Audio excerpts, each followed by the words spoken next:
Been round the block a time or two, crossing boys off my list. You didn't get down on your knees, you were different than all the rest. Now you are my number one, ain't no others can compare. You are my number one, you give me love that is so rare. Other guys were coming around with flowers and perfume. Your blue eyes, they blew me away, and I was caught in your typhoon. Now you are my number one, ain't no others can compare.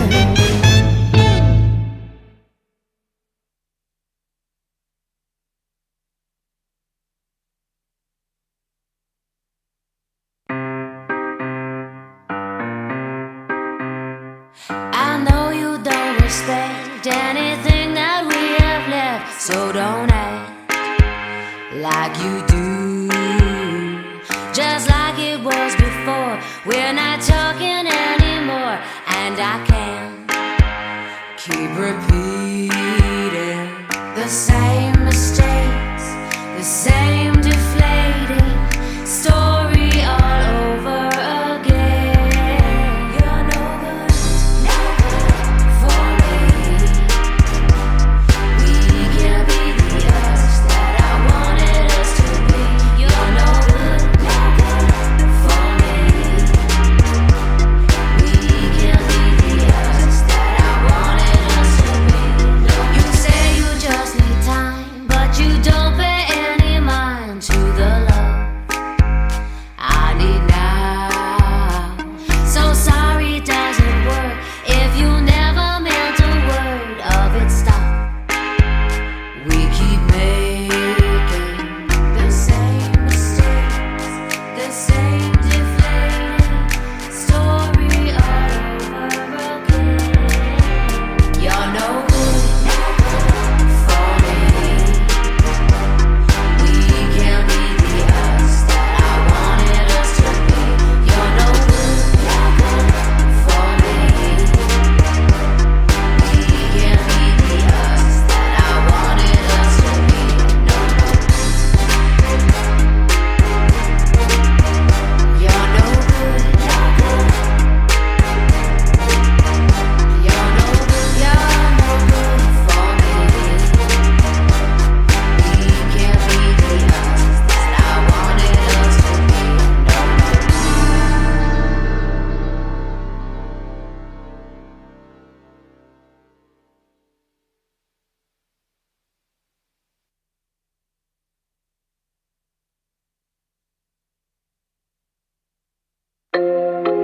Like petals on roses, let blood drip from me. 'Cause ghosts all around us, let death walk with me.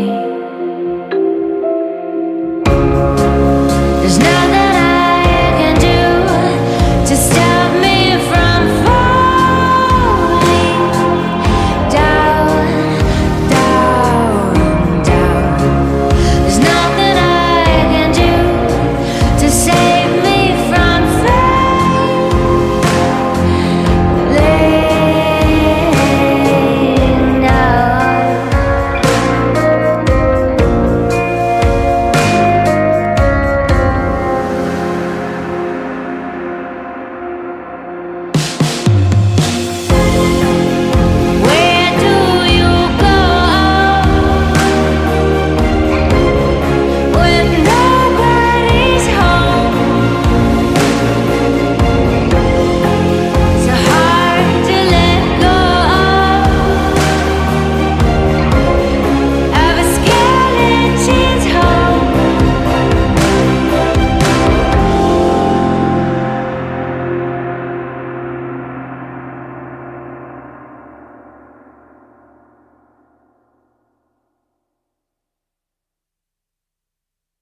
way we play, play, play. We got to hustle, we got to move along, we got to live it up all night long. Make no mistaking, we won't be breaking. Oh, everybody sing along. High, high, silver moon, I wanna see you moving. My, steal the groove, no, you're never gonna lose it. No, no, no, no, no, no, no, no, no apologies. Come with me, we're gonna shake the city.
And all I hear is blah blah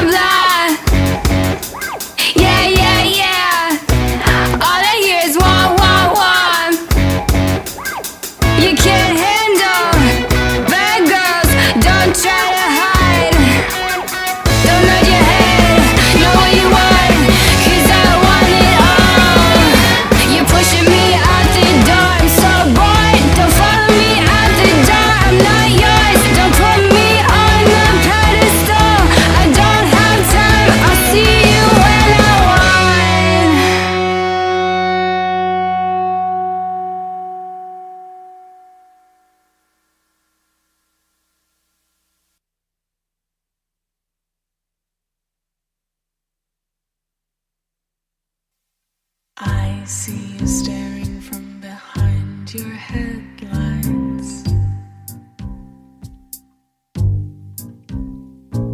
You might be suspicious, but my alibi's airtight.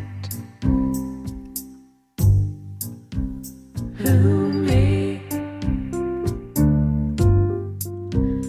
Who me? You might be looking into a different world, but I'm not that girl.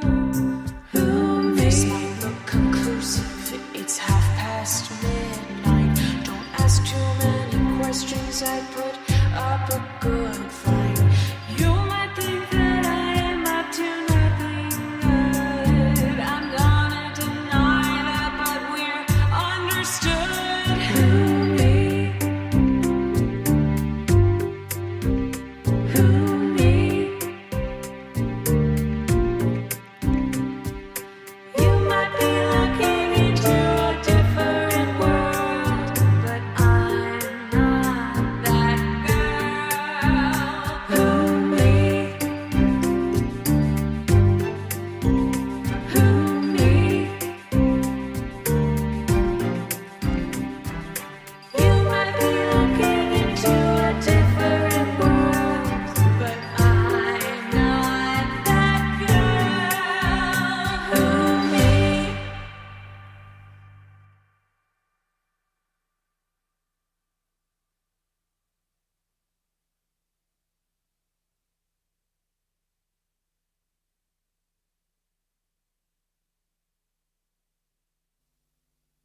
Have a good time.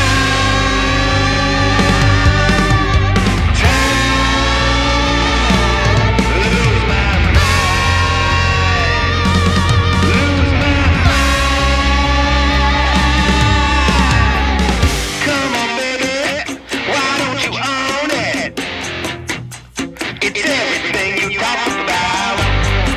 Cocaine and whiskey and all the risky behavior you can go without. It's frenetic, psycho-energetic, spread out on your feet, but you act like you don't even mind. I'm always looking for a good opportunity to lose my mind. You're always looking for the right set of circumstances to have a good time. Have a good time. Have a good time. Have a good time. Have a good time. Come on, lady. You're acting so down and out. Why don't you maybe take the money? You act like you can't live without it. You're going so low, rocking till you roll up, going till you got no more. You act like you don't even know. I'm always looking for a good opportunity to lose my mind. You're always looking for the right set of circumstances to have a good time.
Hey, everybody. I don't know who I've got in chat right now. So if anybody wants to pop in and just say hello. Because we do have to get started today. I already started late. Boy, oh boy, do we have a lot to get through.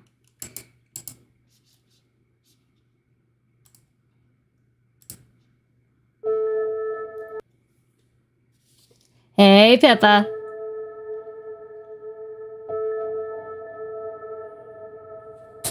Oh, I've started talking, and so Mimi must come and be involved. I see you. I do see you, Bug.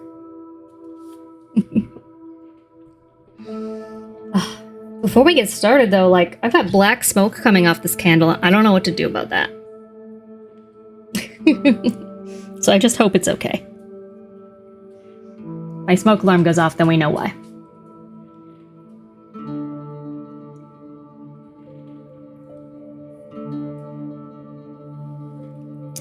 But yeah, we have to make sure that we get part 2 done today. We have to finish part 2 today. Because next week, this coming Wednesday, we've got Jackie coming on to talk about part 2. So what I'm hoping is we can somehow, by some miracle, actually finish it. I don't know if we will. And if we don't, I may have to add a stream. And it may have to be Monday, which is normally a no stream day for me. So I don't know. So we'll just have to get started. I believe in us too. Mimi, there's no room for you up here. There's no room for you up here. I'm sorry. Okay.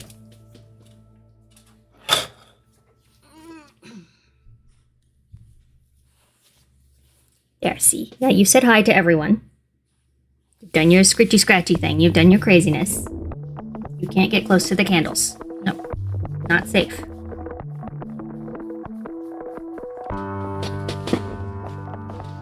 Okay, so we've got the Mimi. So with all of that being said, I am just gonna hop right in. We are at chapter 40. As usual, I don't really remember what's going on, but we can try to remind ourselves. And I am sure that somewhere in these next few chapters, there's gotta be something smutty. It's gonna come up. I'm gonna be uncomfortable. I just spilled coffee. You can't have coffee. No. Ugh. No, it's all mopped up. You can't have any of it. Sorry. It's all gone.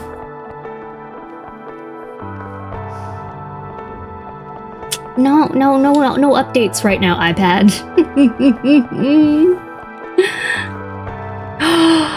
Carly, you're going to go pick up puppies in 2 hours.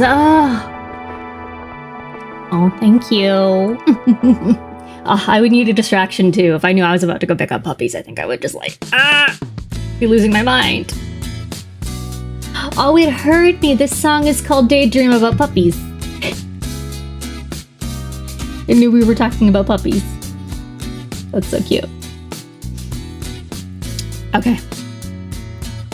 There we go. So no update on the iPad. I will be fine.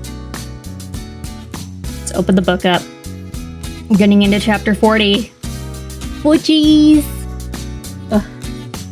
There's this guy in my office who is trying to convince the head of the company to let him bring his puppy in, and I want him to be allowed so bad. They've fought us having dogs in the office for way too long. It's driving me crazy.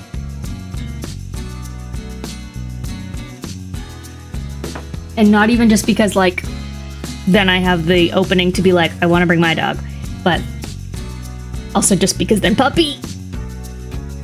I need my daytime puppies. I mean, like, honestly, I have a letter from my therapist, and the guy was still like, nah, not good enough. Legally, I don't have to do anything. And I'm like, let me have my dog. She's so sweet and so quiet. All she wants is laps.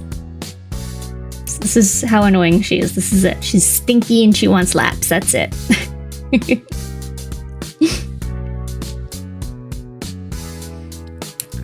just gonna turn this down for myself a little bit. Ooh, the music is loud for me. I hope it's not loud for you guys. Yes, Mimi requires snuggles all times. Alright. Oh, okay. So, we ended on a cliffhanger last time, and I'm just remembering by this first sentence here. Because the mortal queens have arrived. So they finally replied to the letter, and they're here, and they're gonna have a conversation, and we'll see how it goes. But they winnowed in. So something's going on there. They're more than just like regular ladies, clearly. So, chapter 40. The mortal queens were a mixture of age, coloring, height, and temperament. Oh, diverse queens. The eldest of them, clad in an embroidered wool dress of deepest blue, was brown-skinned, her eyes sharp and cold, and unbent despite the heavy wrinkles carved into her face. The two who appeared middle-aged were opposites. One dark, one light, one sweet-faced, one hewn from granite, one smiling and one frowning. They even wore gowns of black and white, and seemed to move in question and answer to each other.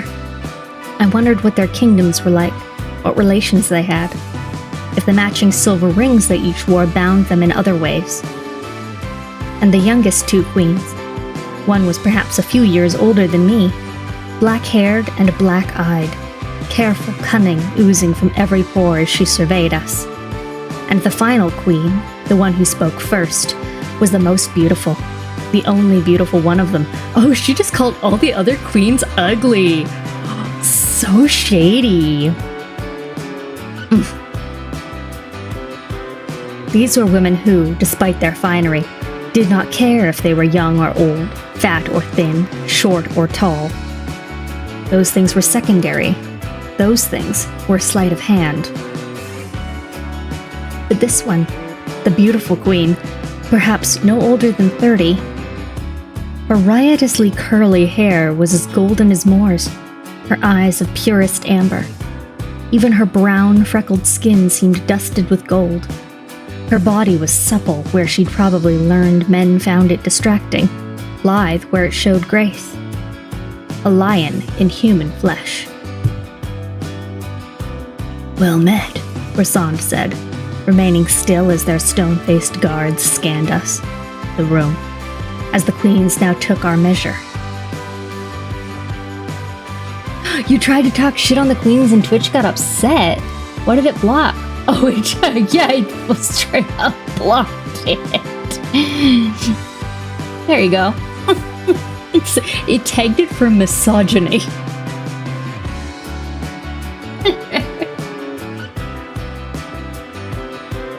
I appreciate Twitch trying to, I guess, protect me from being called an ugly-ass hoe. Because I would hate that.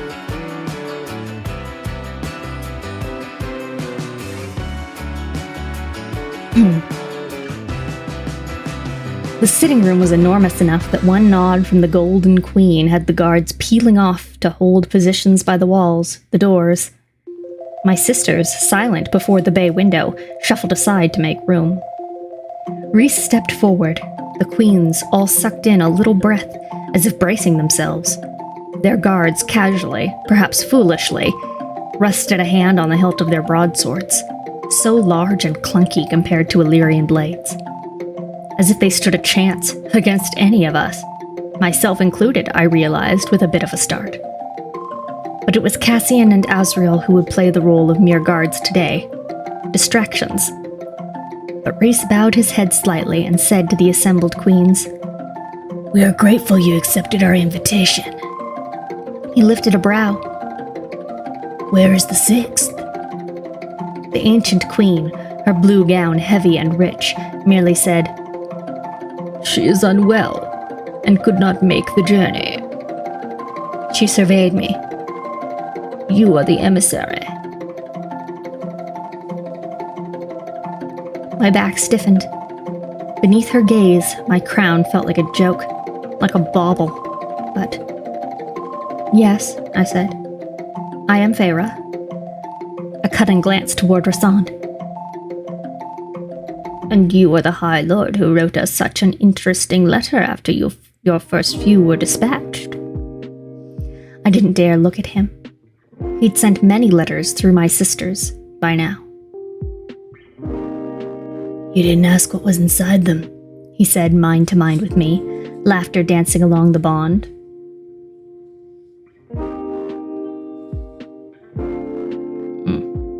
I left my mental shields down, just in case we needed to silently communicate. I am, Rhys said with a hint of a nod. And this is my cousin Morrigan. Mor stalked towards us, her crimson gown floating on a phantom wind. The Golden Queen sized her up with each step, each breath. A threat, for beauty and power and dominance. Mor bowed at my side. It has been a long time since I met with a mortal queen. The black-clad queen placed a moon-white hand on her lower bodice. Morrigan? The Morrigan from the war? They all paused as if in surprise, and a bit of awe and fear. Mor bowed again. Please, sit. She gestured to the chairs we'd laid out, a comfortable distance from each other, all far enough apart that the guards could flank their queens as they saw fit. Almost as one, the queens sat. Their guards, however, remained at their posts around the room. The golden-haired queen smoothed her voluminous skirts and said, I assume those are our hosts. A cutting look at my sisters. Nesta had gone straight-backed, but Elaine bobbed a curtsy, flushing rose pink. My sisters, I clarified. Amber eyes slid to me, to my crown, then Rhys's. An emissary wears a golden crown. Is that a tradition in Prythian? No, Rhys said smoothly. But she certainly looks good enough in one that I can't resist. The Golden Queen didn't smile as she mused. A human turned into a high fae, and who is now standing beside a high lord at the place of honor? Interesting. I kept my shoulders back, chin high. Cassian had been teaching me these weeks about how to feel out an opponent. What were her words but the opening movements in another sort of battle? The eldest declared to Rhys, You have an hour of our time. Make it count.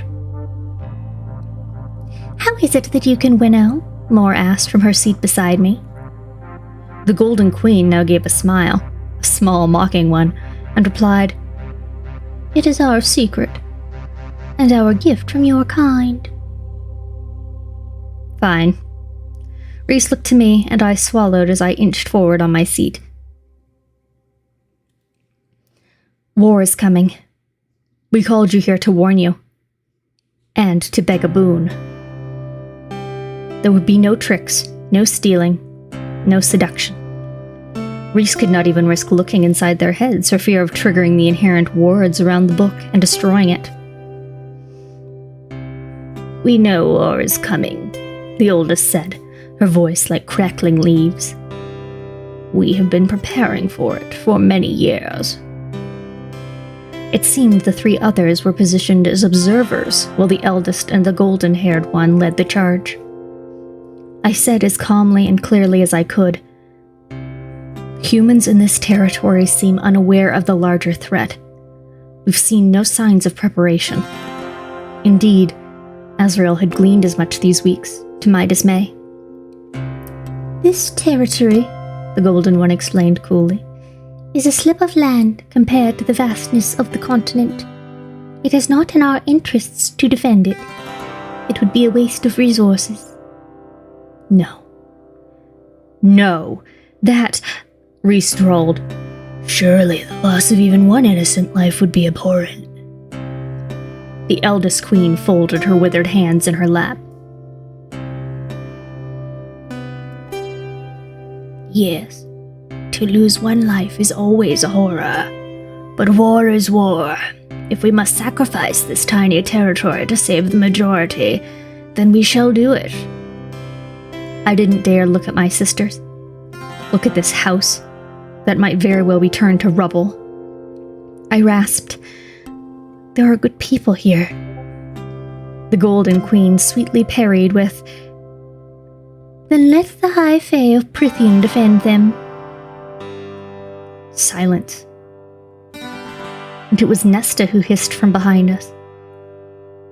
"We have servants here, with families. There are children in these lands, and you mean to leave us all in the hands of the Fae?" The eldest one's face softened. "It is no easy choice, girl." "It is the choice of cowards," Nesta snapped. I interrupted before Nesta could dig us a deeper grave. "For all that your kind hate ours, you'd leave the Fae to defend your people?" "Shouldn't they?" the Golden One asked. "Yeah, queens, come on." Sending that cascade of curls sliding over her shoulders, she angled her head to the side. "Shouldn't they defend against a threat of their own making?" A snort. "Should Fae blood not be spilled for their crimes over the years?" "Neither side is innocent." "Oh, neither side is innocent," Rhys countered calmly. "But we might protect those who are, together." "Oh," said the eldest, her wrinkles seeming to deepen. "The High Lord of the Night Court asks us to join with him, save lives with him, to fight for peace. And what of the lives you have taken during your long, hideous existence? What of the High Lord who walks with darkness in his wake and shatters minds as he sees fit?" A crow's laugh. "We have heard of you, even on the continent, Rhysand. We have heard what the Night Court does, what you do to your enemies. Peace? For a male who melts minds and tortures for sport, I did not think you knew the word." Wrath began simmering in my blood. Embers crackled in my ears. But I cooled that fire I'd slowly been stoking these past weeks, and tried. "If you will not send forces here to defend your people, then the artifact we requested—" "Our half of the book, child," the crone cut me off, "does not leave our sacred palace. It has not left those white wolves since the day it was gifted as part of the treaty. It will never leave those wolves, not while we stand against the terrors in the north." "Please," was all I said. Silence again. "Please," I repeated. Emissary. I was their emissary, and Rhys had chosen me for this. To be the voice of both worlds. I was turned into this, into a fairy, because one of the commanders from Highburn killed me. Through our bond, I could have sworn I felt Rhys flinch. For 50 years, I pushed on. She terrorized Prythian, and when I defeated her, when I freed its people, she killed me. And before she did, I witnessed the horrors that she unleashed on human and fairy alike. One of them, just one of them, was able to cause such destruction and suffering. Imagine what an army like her might do. And now their king plans to use a weapon to shatter the wall, to destroy all of you? The war will be swift and brutal, and you will not win. We will not win. Survivors will be slaves, and their children's children will be slaves. Please, please give us the other half of the book. The eldest queen swapped a glance with the Golden One before saying gently, placatingly, "You are young, child. You have much to learn about the ways of the world." "Do not," Rhys said with deathly quiet, "condescend to her."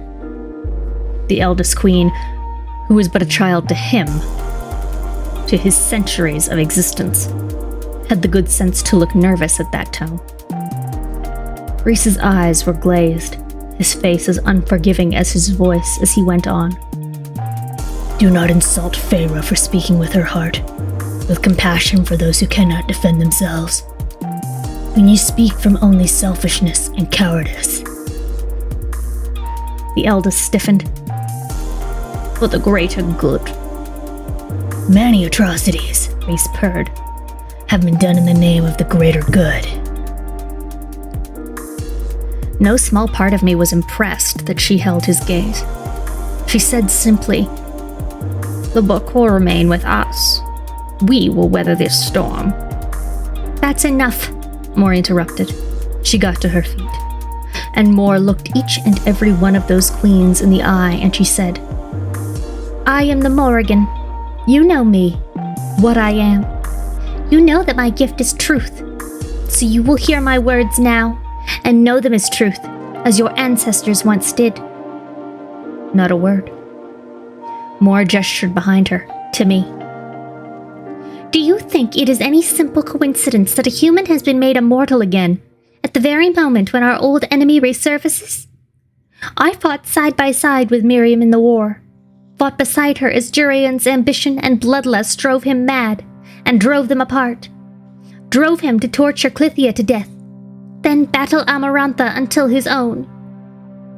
She took a sharp breath, and I could have sworn Azrael inched closer at the sound, but Moore blazed on. "I marched back into the Black Land with Miriam to free the slaves left in that burning sand, the slavery she had herself escaped, the slaves Miriam had promised to return to free. I marched with her, my friend, along with Prince Draken's legion. Miriam was my friend, as Feyre is now. And your ancestors, those queens who signed that treaty, they were my friends too. And when I look at you," she bared her teeth, "I see nothing of those women in you. When I look at you, I know that your ancestors would be ashamed."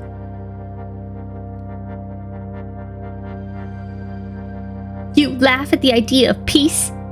That we can have it between our peoples?" Moore's voice cracked, and again Azrael subtly shifted nearer to her, though his face revealed nothing. "There is an island in a forgotten, stormy part of the sea, a vast, lush island, shielded from time and spying eyes. And on that island, Miriam and Draken still live, with their children, with both of their peoples, Fey and human, and those in between. Side by side, for 500 years they have prospered on that island, letting the world believe them dead." "Moore," Rhys said, a quiet reprimand. A secret, I realized, that perhaps had remained hidden for 5 centuries. A secret that had fueled the dreams of Rhysand, of his court. A land where 2 dreamers had found peace between their peoples. Where there was no wall, no iron wards, no ash arrows. The Golden Queen and Ancient Queen looked to each other again. The Ancient One's eyes were bright as she declared, "Give us proof. If you are not the High Lord that rumor claims, give us one shred of proof that you are, as you say, a male of peace." "No such thing. There's no such thing as a male of peace. Just generally speaking." There was one way, only one way to show them, prove it to them.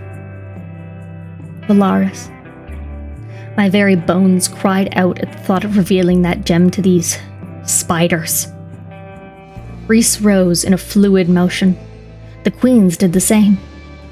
His voice was like a moonless night as he said, "You desire proof."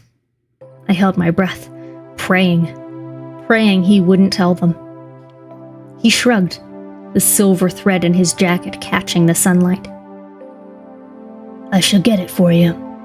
Wait my word, and return when we summon you."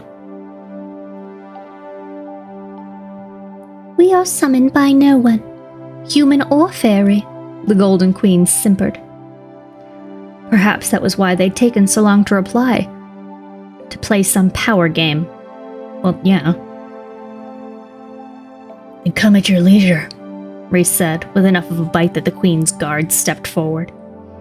Cassian only grinned at them, and the wisest among them instantly paled. Rhys barely inclined his head as he added, Perhaps then you'll comprehend how vital the book is to both our efforts. We will consider it once we have your proof. The Ancient One nearly spat the word. Some part of me reminded myself that she was old and royal, and smacking that sneer off her face would not be in our best interests.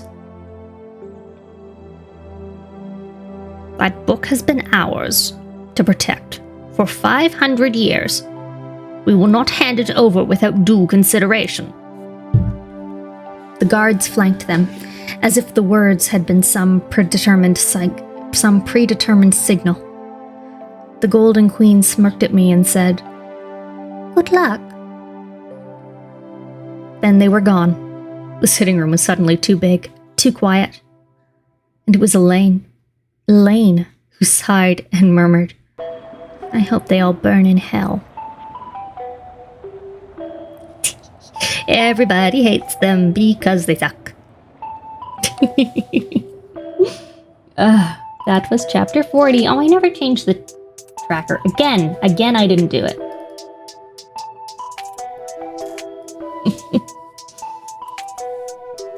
Elaine being salty.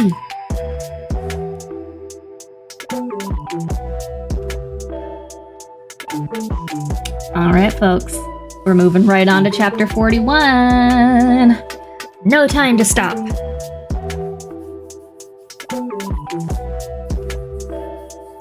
We'll take a sip of coffee, but that's it.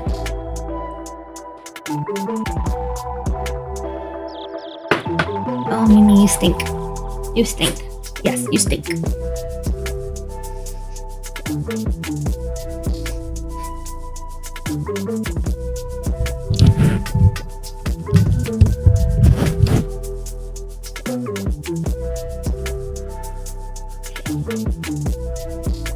We were mostly silent during the flight and winnowing to Villaris.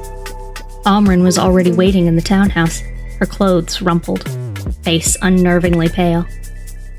I made a note to get her more blood immediately. But rather than gather in the dining or sitting room, Rhys strolled down the hall, hands in pockets, past the kitchen, and out into the courtyard garden in the back. The rest of us lingered in the foyer, staring after him, the silence radiating from him, like the calm before a storm. "It went well, I take it," Amryn said. Cassian gave her a look and trailed after his friend. The sun and arid day had warmed the garden, bits of green now poking their heads out here and there in the countless beds and pots.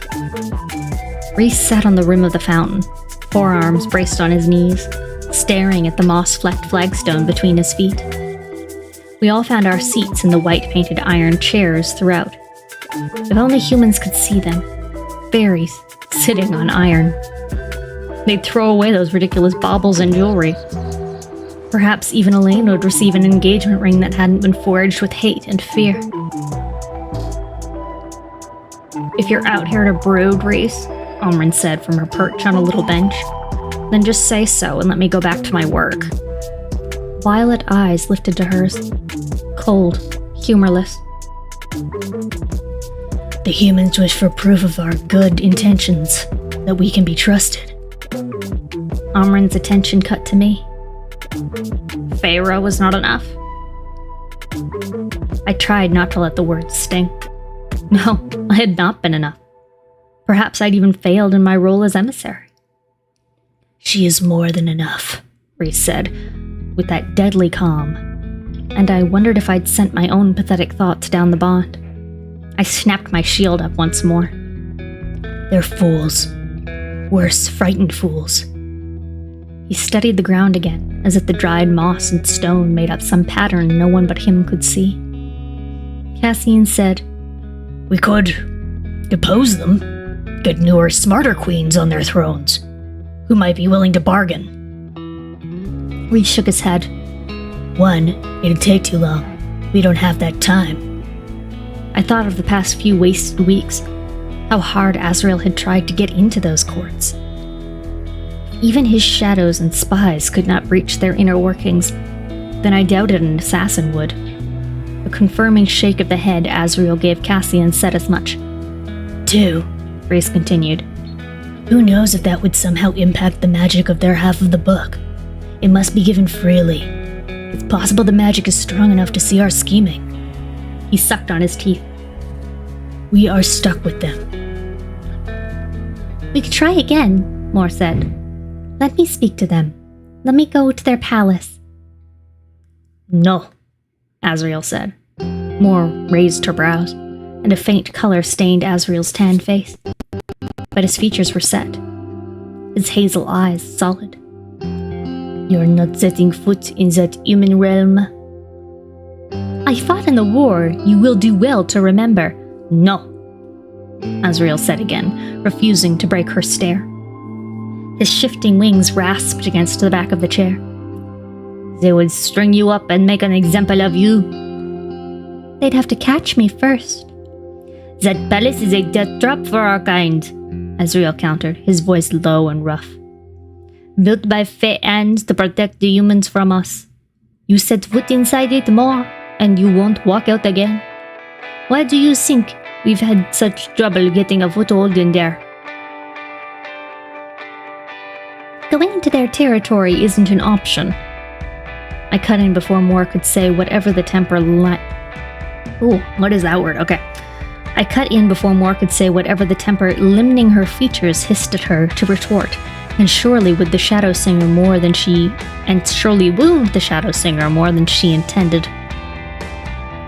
And deceit or any mental manipulation might make the magic wreck the book. What proof can be offered? Rhys lifted his head.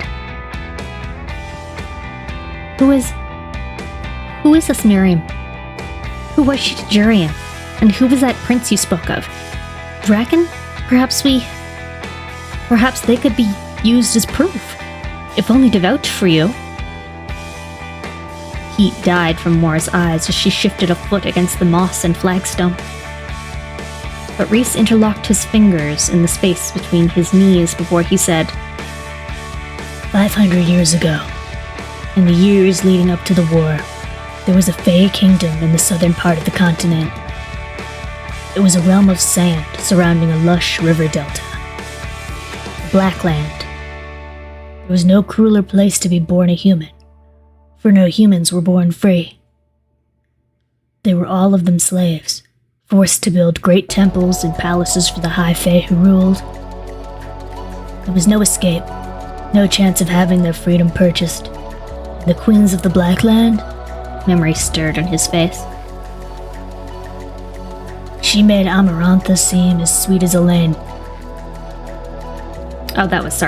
She made Amarantha seem as sweet as Elaine, Mor explained with soft venom. Miriam, Rhys continued, was a half-Fae female born of a human mother, and as her mother was a slave, as the conception was, against her mother's will,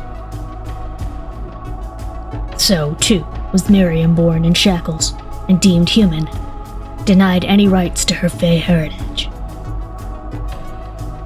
Tell the full story another time, Amren cut in.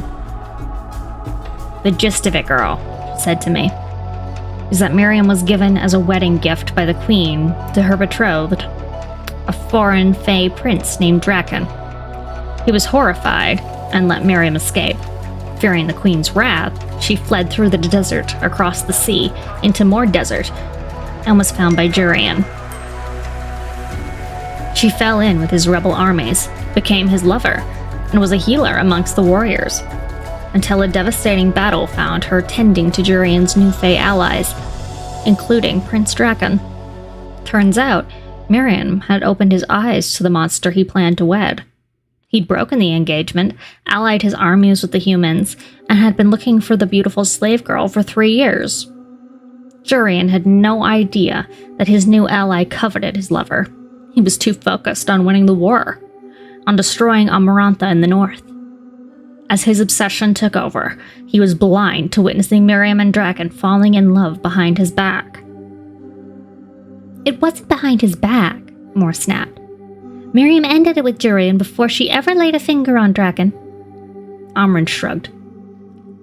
Long story short, girl, when Jurian was slaughtered by Amarantha, and during the long centuries after, she told him what had happened to his lover. that she'd betrayed him for a fey male. Everyone believed Miriam and Draken perished while liberating her people from the Black Land at the end of the war, even Amarantha. And they didn't, I said. Rhys and Moore nodded. It was all a way to escape, wasn't it? To start over somewhere else, with both their peoples.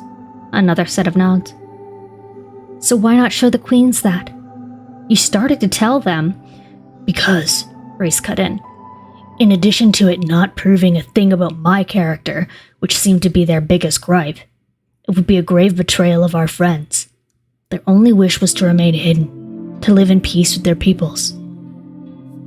They fought and bled and suffered enough for it.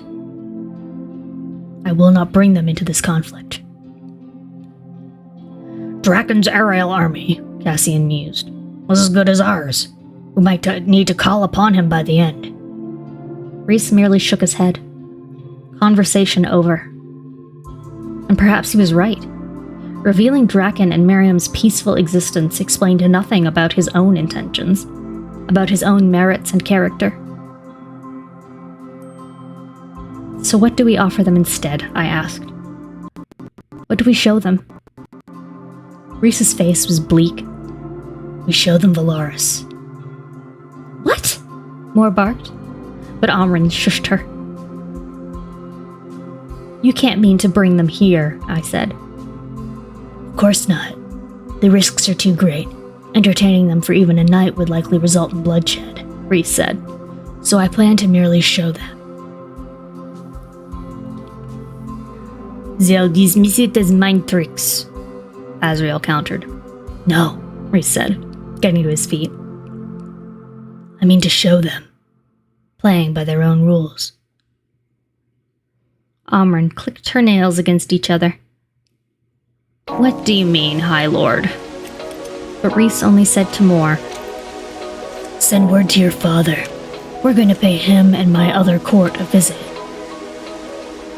My blood iced over. The Court of Nightmares.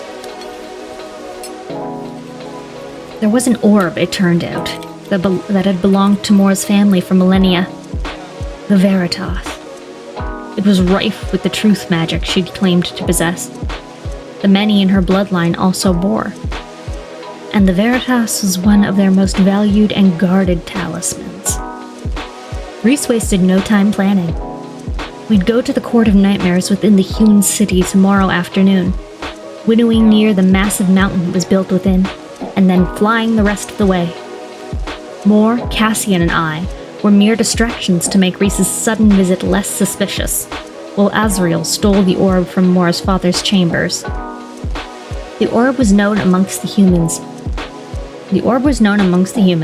had been wielded by them in the war. Rhys told me over a quiet dinner that night. The queens would know it, and would know it was absolute truth. No illusion or trick. I just completely lost my place. Oh my gosh. No illusion or a trick. And we used it to show them, like peering into a living painting, that this city and its good people existed. The others had suggested other places within his territory to prove he wasn't some warmongering sadist, but none had the same impact as Valaris, Rhys claimed. For his people, for the world, he'd offer the queens this slice of truth. After dinner, I wandered into the streets and found myself eventually standing at the edge of the rainbow, the night in full swing, patrons and artists and everyday citizens bustling from shop to shop, peering in the galleries, buying supplies. Compared to the sparkling lights and bright colors of the little hill sloping down to the river ahead, the streets behind me were shadowed, sleeping. I'd been here nearly 2 months and hadn't worked up the courage to walk through the artist's quarter. But this place? Rhys would risk this beautiful city, these lovely people, all for a shot at peace. Perhaps the guilt of leaving it protected while the rest of Prythian had suffered drove him. Perhaps offering up Valaris on a silver platter was his own attempt to ease the weight. I rubbed at my chest, an ache building in there. I took a step toward the quarter and halted. Maybe I should have asked more to come. But she'd left after dinner, pale-faced and jumpy, ignoring Cassian's attempt to speak with her. Azrael had taken to the clouds to contact his spies. He'd quietly promised the pacing Cassian to find more when he was done. And Rhys?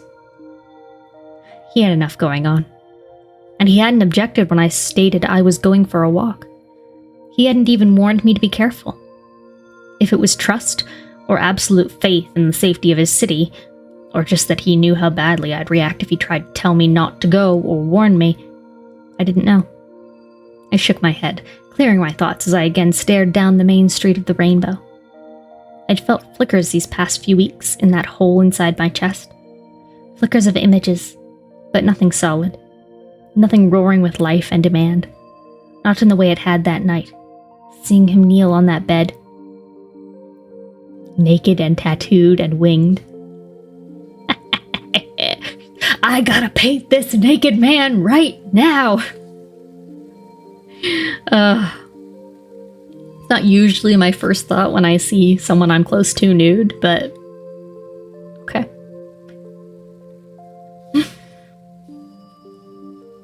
I'd be stupid to venture into the quarter anyway, when it might very well be ruined in an upcoming conflict. Let me paint that dick! It'd be stupid to fall in love with it, when it might be torn from me. So, like a coward, I turned and went home. Rhys was waiting in the foyer, leaning against the post of the stair banister. His face was grim. I halted in the middle of the entry carpet. What's wrong?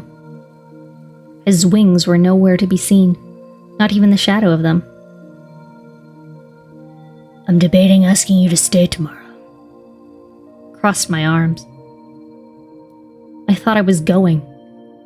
Don't lock me up in this house. Don't shove me aside. He ran a hand through his hair. What I have to be tomorrow, who I have to become, it's not something I want you to see. How I'll treat you, treat others. The mask of the High Lord, I said quietly. Yes. He took a seat on the bottom step of the stairs. I remained in the center of the foyer as I asked carefully, "Why don't you want me to see that?" Because you've only started to look at me like I'm not a monster. And I can't stomach the idea of anything you see tomorrow. Being beneath that mountain, putting you back into that place where I found you.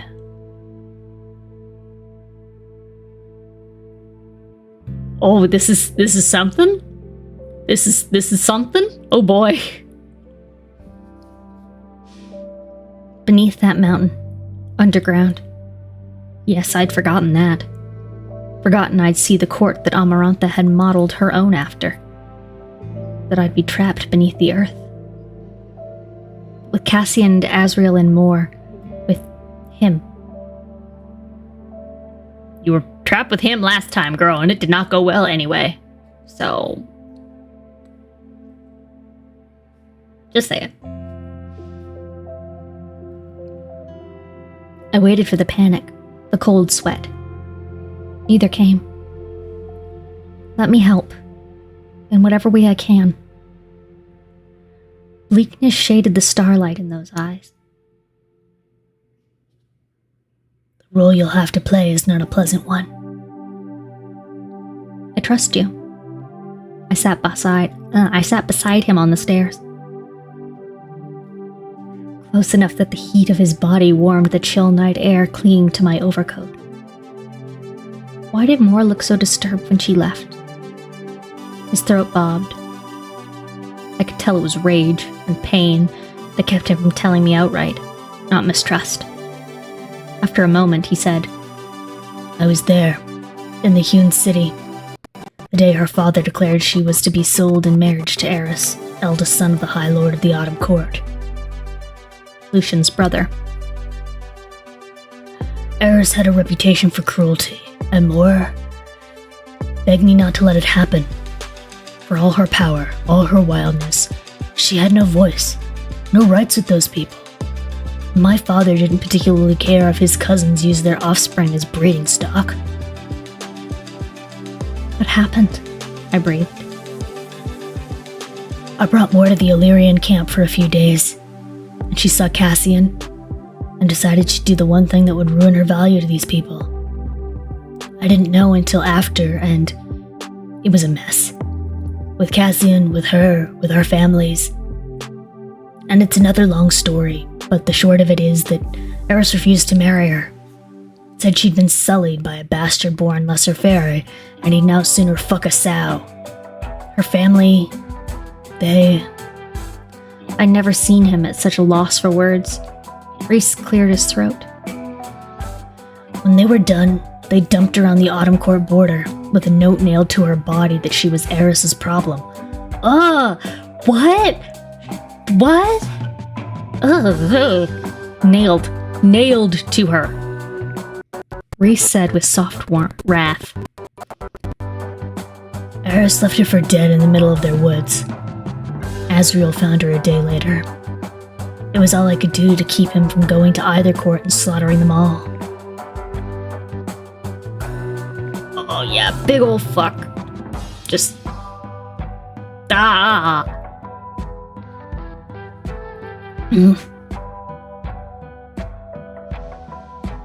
I thought of that merry face, the flippant laughter, the female that did not care who approved, perhaps because she had seen the ugliest her kind had to offer, and had survived. And I understood why Rhys could not endure Nesta for more than a few moments, why he could not let go of that anger where her failings were concerned, even if I had. Baron's fire began crackling in my veins. My fire, not his son's either. I took Rhys's hand, and his thumb brushed against the back of my palm. I tried not to think about the ease of that stroke as I said in a hard, calm voice I barely recognized. Tell me what I need to do tomorrow. Damn it! Why would it... What? Ugh. That's awful. I can't believe that happened. No wonder she's... You know what? She's got a lot of boldness for somebody who's been through that, and I respect it.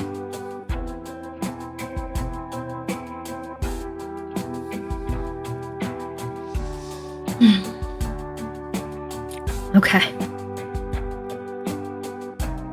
Making good time? Chapter 42? Oh no, this chapter's fucking long, guys. Oof. I don't know.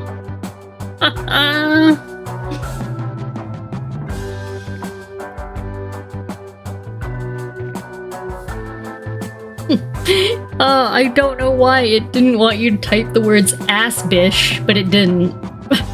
So I've allowed it.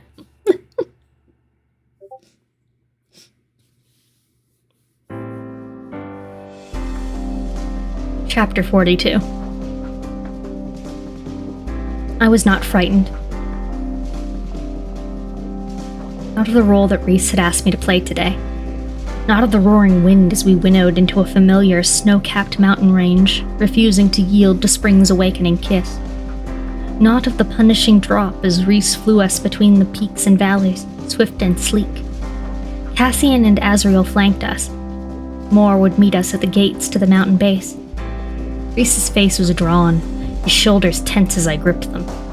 I knew what to expect, but even after he told me what he needed me to do, even after I had agreed, he'd been aloof, haunted, worried for me, I realized.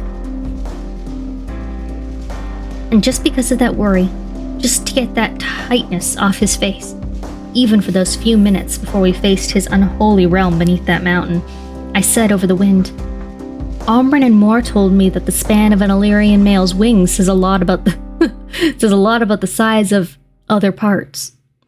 Girl, you looked at it. You've seen it. You know.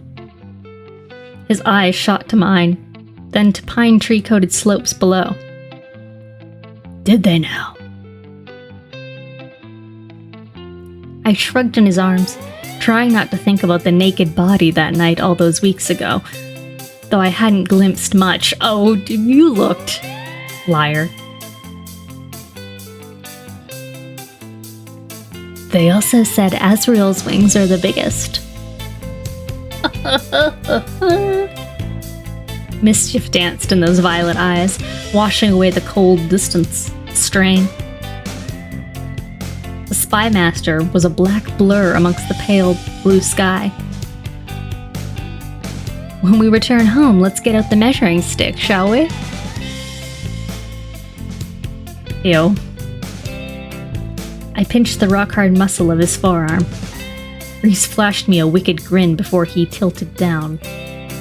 Mountains and snow and trees and sun and utter free-fall through wisps of cloud. A breathless scream came out of me as we plummeted. Throwing my arms around his neck was instinct. His low laugh tickled my nape. You're willing to brave my brand of darkness and put up one of your own. Willing to go to a watery grave and take on the Weaver. But a little freefall makes you scream. I'll leave you to rot the next time you have a nightmare, I hissed, my eyes still shut and body locked as he snapped out his wings to ease us into a steady glide. No, you won't, he crooned. You liked seeing me naked too much. Gross. Prick. His laugh rumbled against me, eyes closed, the wind roaring like a wild animal. I adjusted my position, gripping him tighter. My knuckles brushed one of his wings, smooth and cool like silk, but hard as stone with its stretched taut. Fascinating.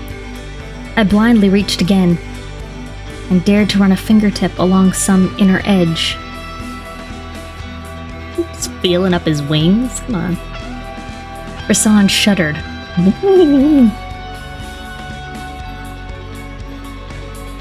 A soft groan slitting past my ear. That, He said tightly. it's very sensitive. Yeah, stop rubbing on him and stuff. I snatched my finger back, pulling away far enough to see his face. With the wind, I had to squint, and my braided hair ripped this way and that, but he was entirely focused on the mountains around us. Does it tickle? He flicked his gaze to me, then to the snow and pine that went on forever. It feels like this, He said, and leaned in so close that his lips brushed the shell of my ear as he sent a gentle breath into it. Ugh. My back arched on instinct, my chin tipping up at the caress of that breath.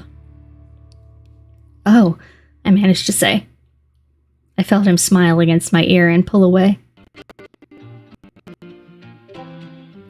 If you want an Illyrian male's attention, you'd be better off grabbing him by the balls, or trying to protect our wings at all costs. Some males attack first, ask questions later. If their wings are touched without invitation. Girl, why? And during sex? The question blurted out. Rhys's face was nothing but feline amusement as he monitored the mountains. During sex, an Illyrian male can find completion just by having someone touch his wings in the right spot. Ah! Ah! Ah! Oh no! Oh! Ah! And they're so like out there and like available. God, no. Like she just touched it by accident. Fuck. My blood thrummed. Dangerous territory, more lethal than the drop below. Have you found that to be true? His eyes stripped me bare. Whew. I've never allowed anyone to see or touch my wings during sex. It makes you vulnerable in a way that I'm not comfortable with.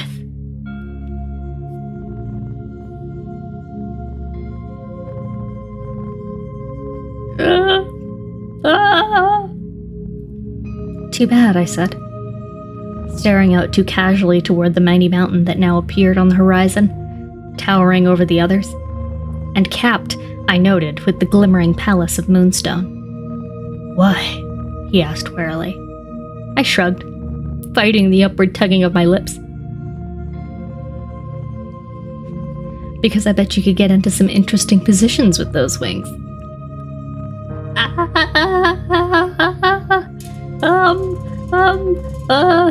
Feelings.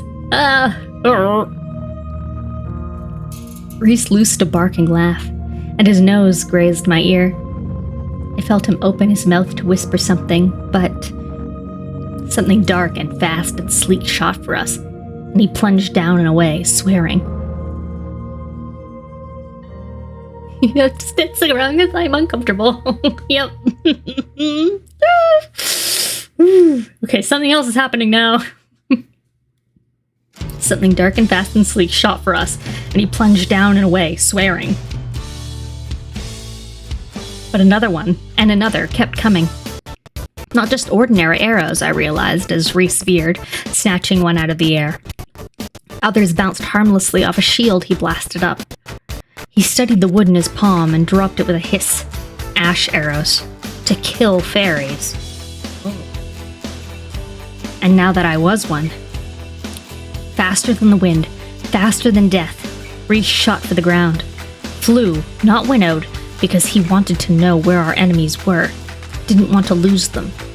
The wind bit my face, screeched in my ears, ripped at my hair with brutal claws. Azrael and Cassian were already hurtling for us. Shields of translucent blue and red encircled them, sending those arrows bouncing off, their siphons at work. The arrows shot from the pine forest, coating the mountains, then vanished. Rhys slammed into the ground, snow flying in his wake, and fury like I hadn't seen since that day in Amarantha's court twisted his features.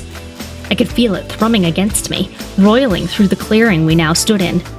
Azrael and Cassian were there in an instant, their colored shields shrinking back into their siphons. The three of them, forces of nature in the pine forest. Rhys didn't even look at me as he ordered Cassian. Take her to the palace and stay there until I'm back. As you're with me. Cassian reached for me, but I stepped away. No. What?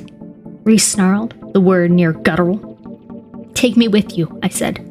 I didn't want to go to that Moonstone Palace to pace and wait and wring my fingers.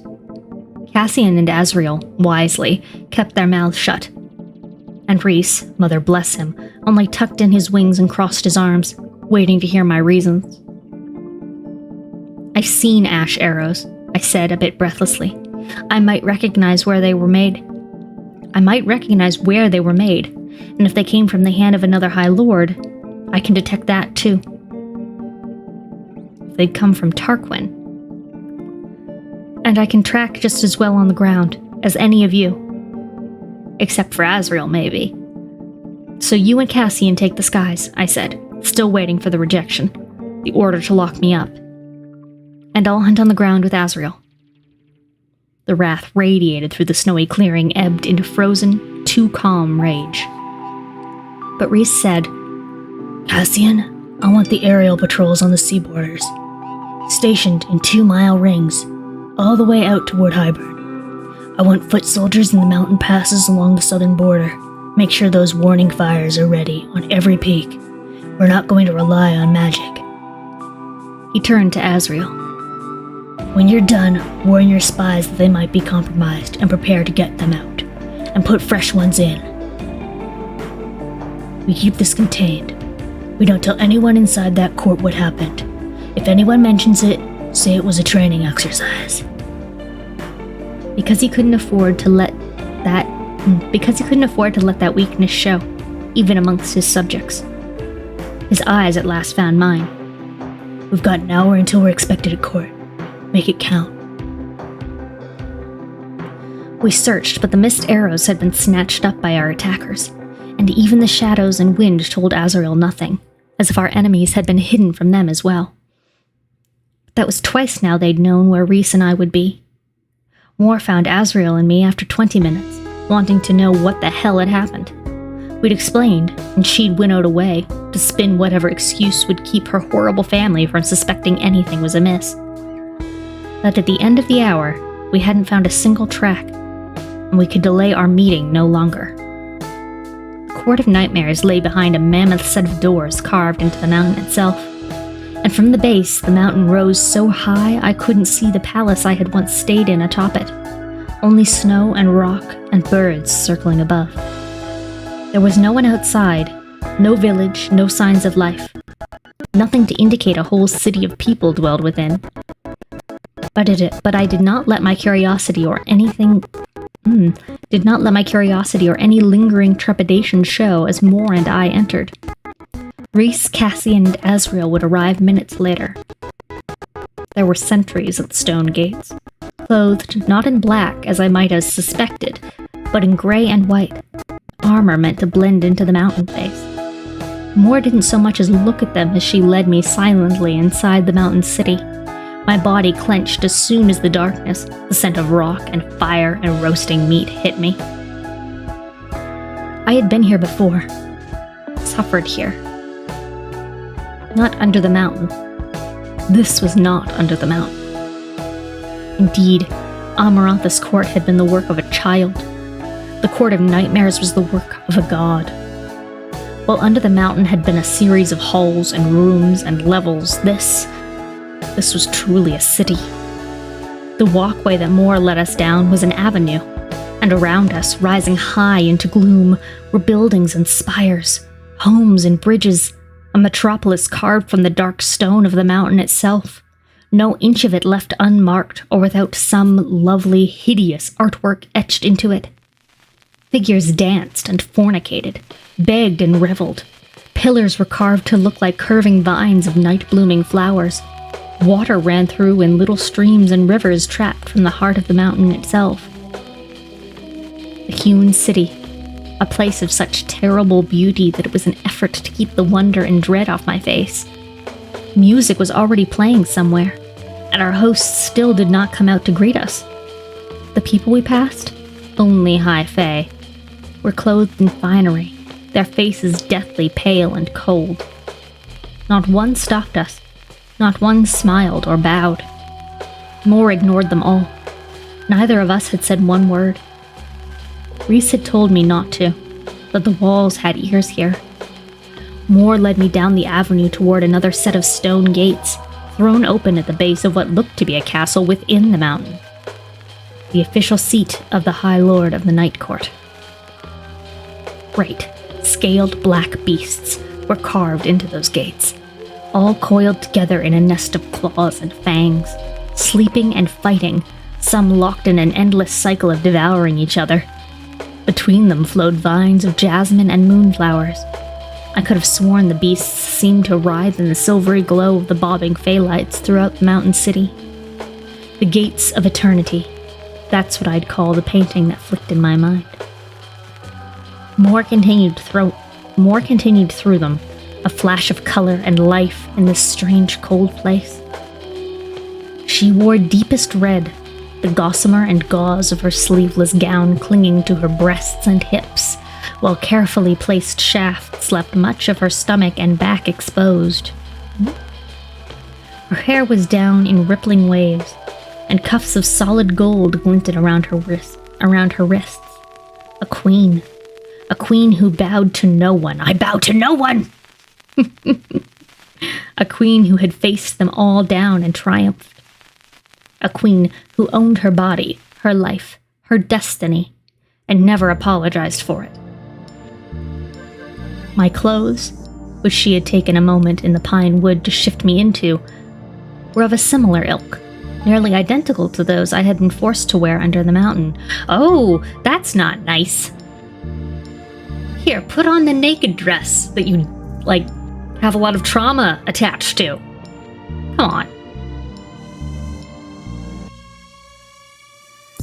2 shafts of fabric that hardly covered my breasts flowed to between my navel, where a belt across my hips joined them into one long shaft that draped between my legs and barely covered my backside. But unlike the chiffon and bright colors I had worn then, this one was fashioned of black, glittering fabric that sparkled with every swish of my hips. That's very true, Carla. I also think that this is a very hot outfit, and as long as she wants to be wearing it, I'm down. Definitely down with it if she's happy with it. It's when people are forced to wear the naked dress that I don't like it.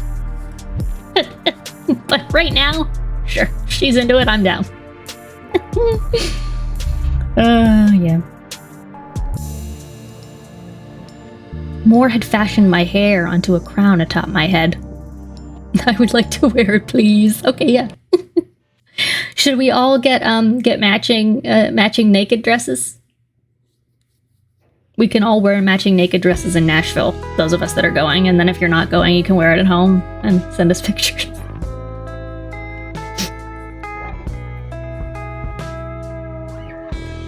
Moore had fashioned my hair onto a crown atop my head, right behind the black diadem that had been set before it, accented with flecks of diamond that made it glisten like the night sky. Oh, you can do a purple naked dress. I don't know what color I want yet. I'll think about it.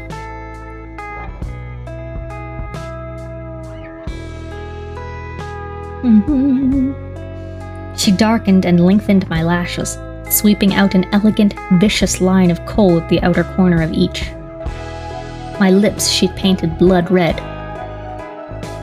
Okay, so she put eyeliner and mascara on you.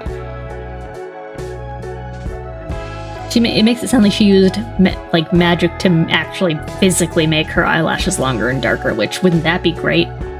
Smudge proof, for sure.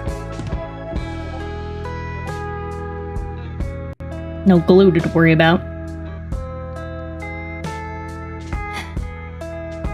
Into the castle beneath the mountain we strode. There were more people here, milling about the endless halls, watching our every breath. Some looked like Moore, with their gold hair and beautiful faces. They even hissed at her. Ooh. Moore smirked at them. Part of me wished she'd ripped their throats out instead. We at last came to a throne room of polished ebony. More of the serpents from the front gates were carved here, this time wrapped around the countless columns supporting the onyx ceiling. It was so high up that gloom hid its finer details, but I knew more had been carved there, too. Great beasts to monitor the manipulations and scheming within this room. The throne itself had been fashioned out of a few of them, heads snaking around either side of the back, as if they watched over the High Lord's shoulder. A crowd had gathered, and for a moment I was again in Amarantha's throne room. So similar was the atmosphere, the malice. So similar was the dais at the other end. A golden-haired, beautiful man stepped into our path toward that ebony throne, and Moore smoothly halted. I knew he was her father without him saying a word. He was clothed in black, a silver circlet atop his head. His brown eyes were like old soil as he said to her, "Where is he?" It was basically just saying that his eyes looked like old shit.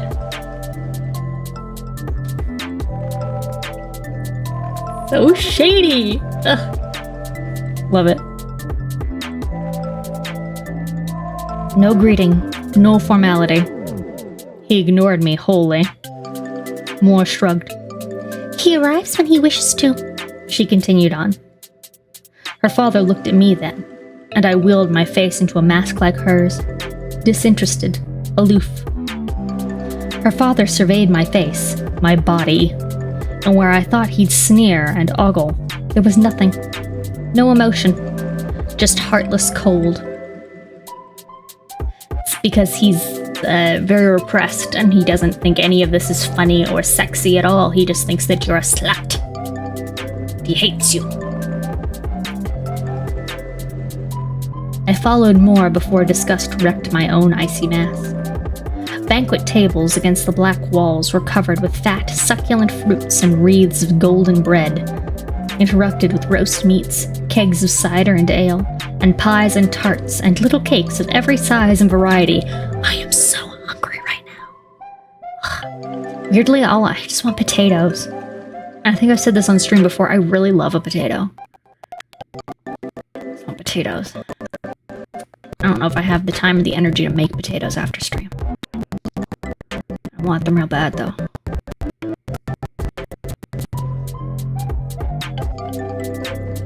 It might have made my mouth water, were it not for the high fae and their finery, were it not for the fact that no one touched the food, the power and wealth lying in letting it go to waste. I hate waste. More went right up to the obsidian dais, and I halted at the foot of the steps as she took up a place beside the throne and said to the crowd in a voice that was clear and cruel and cunning, "Your High Lord approaches.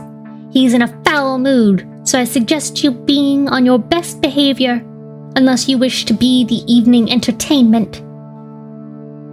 And before the crowd could begin murmuring, I felt it.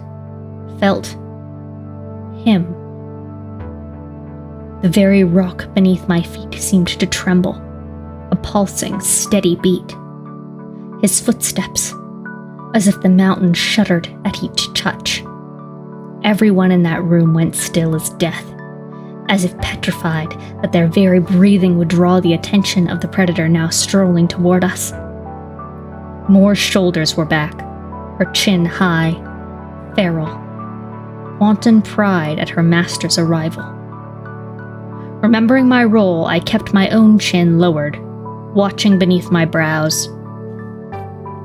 First, Cassian and Azrael appeared in the doorway, the High Lord's general and shadow singer, and the most powerful Illyrians in history.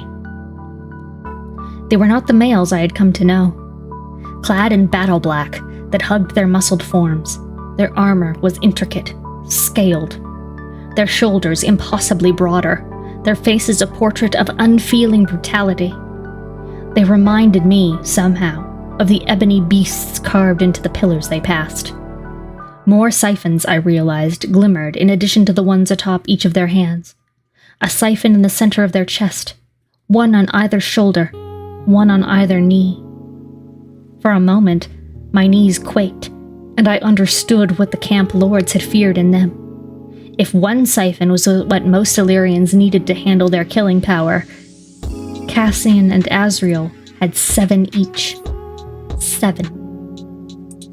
The courtiers had the good sense to back away a step as Cassian and Azrael strolled through the crowd, toward the dais.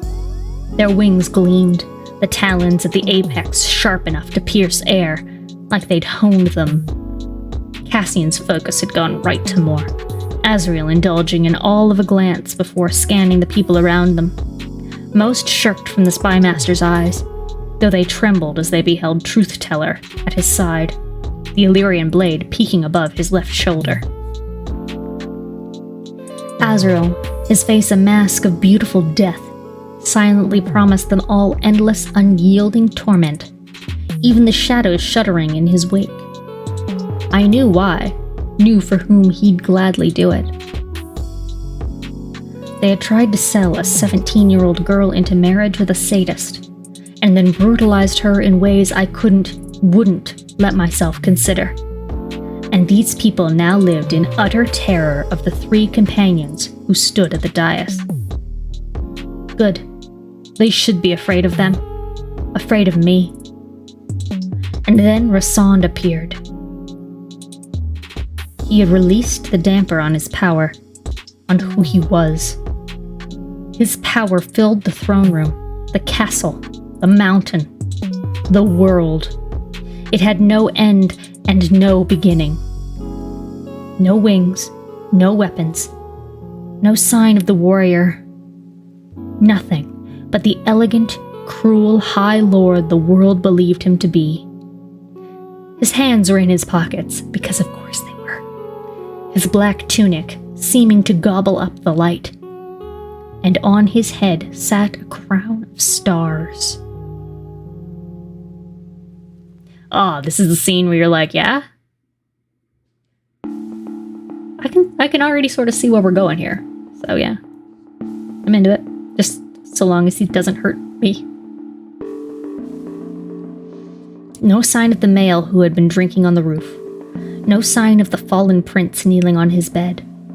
The full impact of him threatened to sweep me away. Here was the most powerful High Lord ever born. That's why she's like, I must have him. I left the other one, I need you.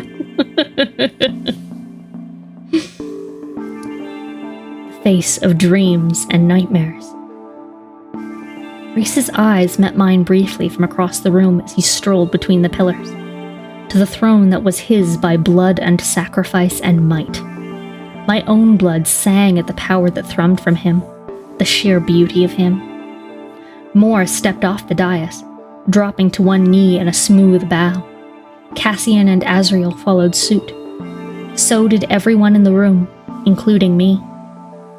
The ebony floor was so polished I could see my red-painted lips in it, see my own expressionless face. The room was so silent I could hear each of Rhys's footsteps toward us. Well, well, he said to no one in particular. Looks like you're all on time for once. Raising his head as he continued kneeling, Cassian gave Rhys a half grin. The High Lord's commander incarnate, eager to do his bloodletting. Rhys's boots stopped in my line of sight. His fingers were icy on my chin as he lifted my face. The entire room, still on the floor, watched. But this was the role he needed me to play. To be a distraction and novelty. Rhys's lips curved upward. Welcome to my home, Feyre Cursebreaker. I lowered my eyes, my coal-thick lashes tickling my cheek. He clicked his tongue, his grip on my chin tightening. Everyone noticed the push of his fingers, the predatory angle of his head as he said, Come with me. Ooh. A tug on my chin and I rose to my feet. Rhys dragged his eyes over me, and I wondered if it wasn't entirely for show as they glazed a bit. He led me the few steps onto the dais, to the throne. He sat, smiling faintly at his monstrous court. He owned every inch of the throne. These people. And with a tug on my waist, he perched me on his lap.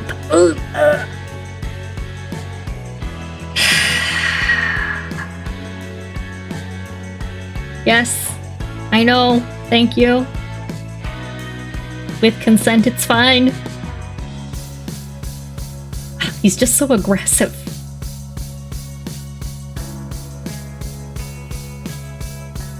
I don't know, I guess I'm not as responsive to being, like, grabbed.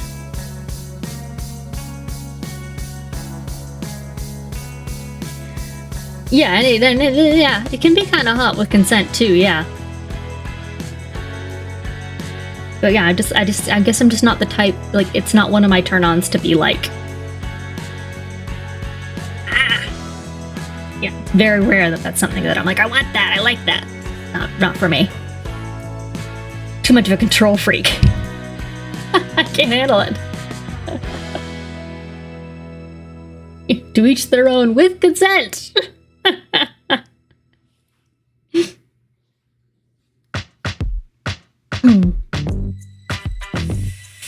Oh god, I didn't even see the next line. Oh, the High Lord's whore. Who I'd become under the mountain. Who the world expected me to be. The dangerous new pet that Moore's father would now seek to feel out. Rhys's hand slid along my bare waist, the other running down my exposed thigh. Cold, his hands were so cold that I almost yelped.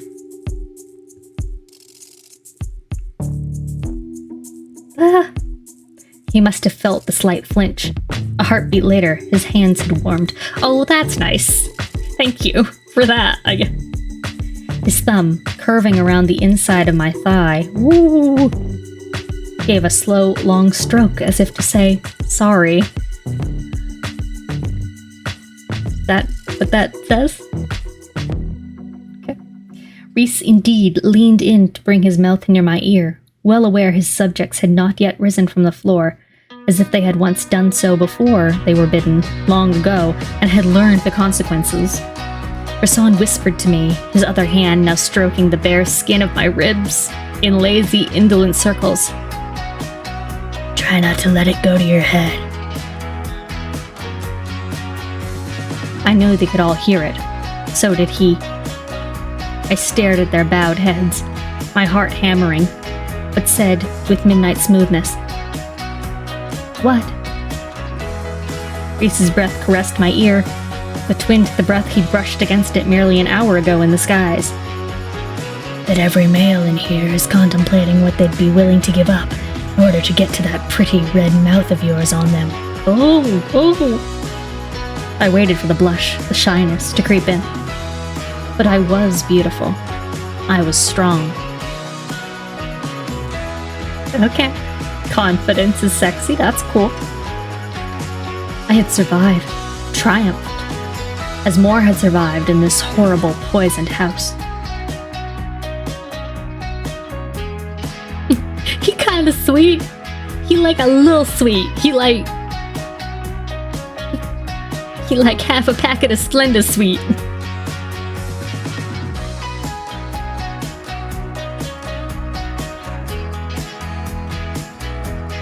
So I smiled a bit, the first smile of my new mask.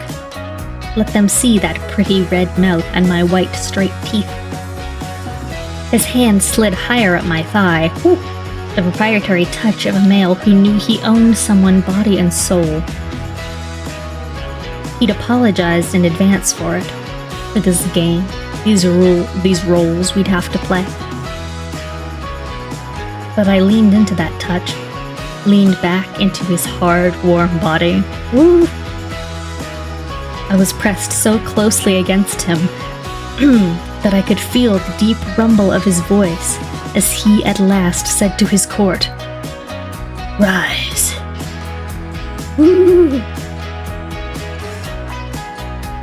As one, they did. I smirked at some of them, gloriously bored and infinitely amused.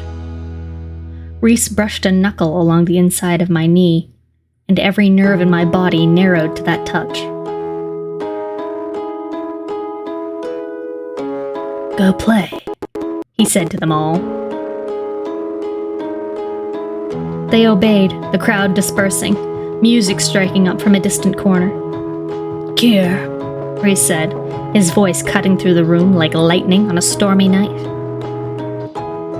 It was all he needed to summon Mora's father to the foot of the dais.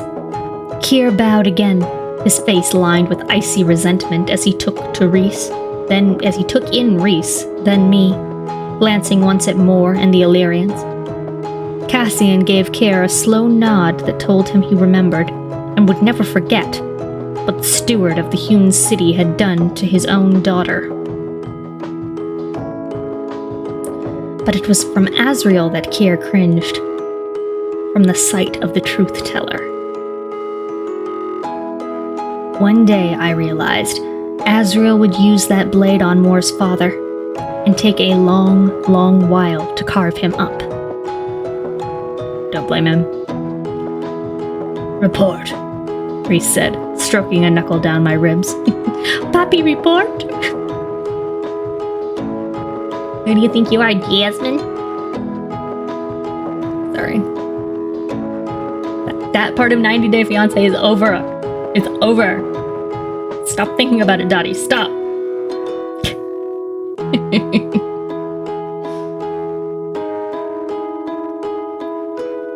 He gave a dismissive nod to Cassian, Mor, and Azriel, and the trio faded away into the crowd. Without a heartbeat, Azriel had vanished into shadows and was gone. Kier didn't even turn. Before Rhys, Kier was nothing more than a sullen child. Yet, I knew Mor's father was older, far older. The steward clung to power, it seemed. Rhys was power. Greetings, my lord. I can't figure out his voice yet, sorry guys. Kier said, his deep voice polished smooth. And greetings to your guest. Rhys's hand flattened on my thigh as he angled his head to look at me. She is lovely, isn't she? Indeed, Kier said, lowering his eyes. there is little to report, my lord. All has been quiet since your last visit. No one for me to punish? A cat playing with his food. Unless you'd like for me to select someone here. No, my lord. Rhys clicked his tongue. Pity. He again surveyed me, then leaned to tug my earlobe with his teeth. Ooh. And damn me to hell, but I leaned farther back as his teeth pressed down. On that same moment, his thumb drifted high on the side of my thigh, sweeping across sensitive skin in a long, luxurious touch.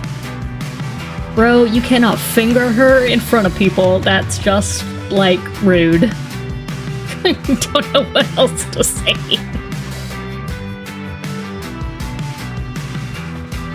My body went loose and tight, and my breathing, cauldron damn me again, the scent of him, the citrus and the sea, the power roiling off him. My breathing hitched a bit. Oh god.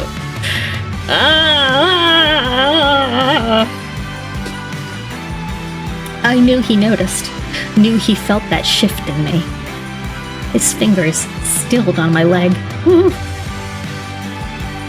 Kier began mentioning people I didn't know in the court.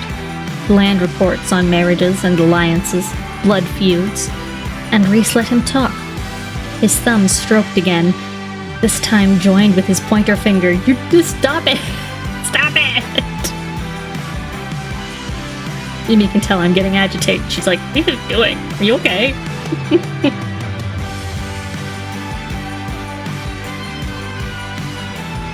A dull roaring was filling my ears, drowning out everything but that touch on the inside of my leg.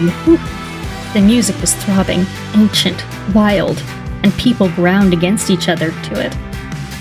Yeah, it's like a horny orgy. Oof. His eyes on the steward, Rhys made vague nods every now and then, while his fingers continued their slow, steady stroking on my thighs. Rising higher with every pass. Bro! No. Horngy.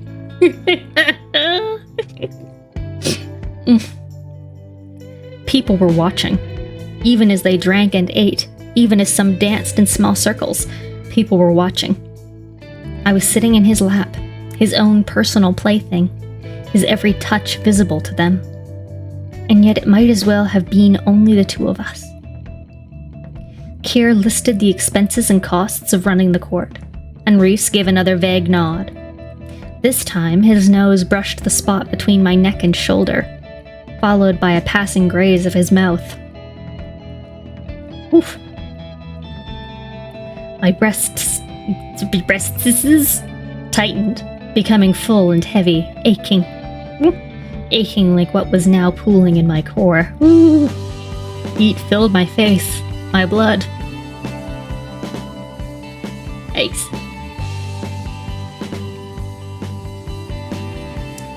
Bakir said at last, as if his own self-control slipped the leash. I have heard the rumors, and I don't quite believe them. His gaze settled on me. On my breasts. Peeked through the folds. Peeked through the folds of my dress, of my legs, spread wider than they'd been minutes before. And Rhys's hand in dangerous territory.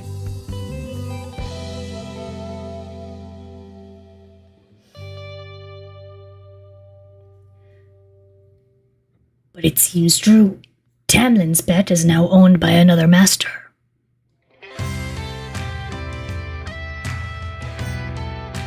Right?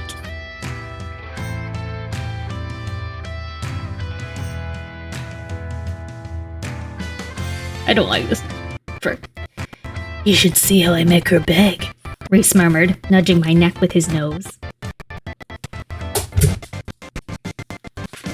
Kier clasped his hands behind his back. I assume you brought her here to make a statement? You know everything I do is a statement. Of course. This one, it seems, you enjoy putting in cobwebs and crowns.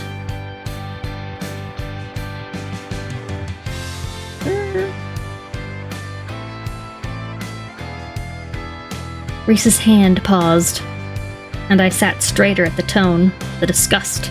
Yeah, because Kier thinks you're a slut. And I said to Kier, in a voice that belonged to another woman, "Perhaps I'll put a leash on you." Rhys's approval tapped against my mental shield, the hand at my ribs now making lazy circles. She does enjoy playing. He mused onto my shoulder. He jerked his chin toward the steward. Get her some wine.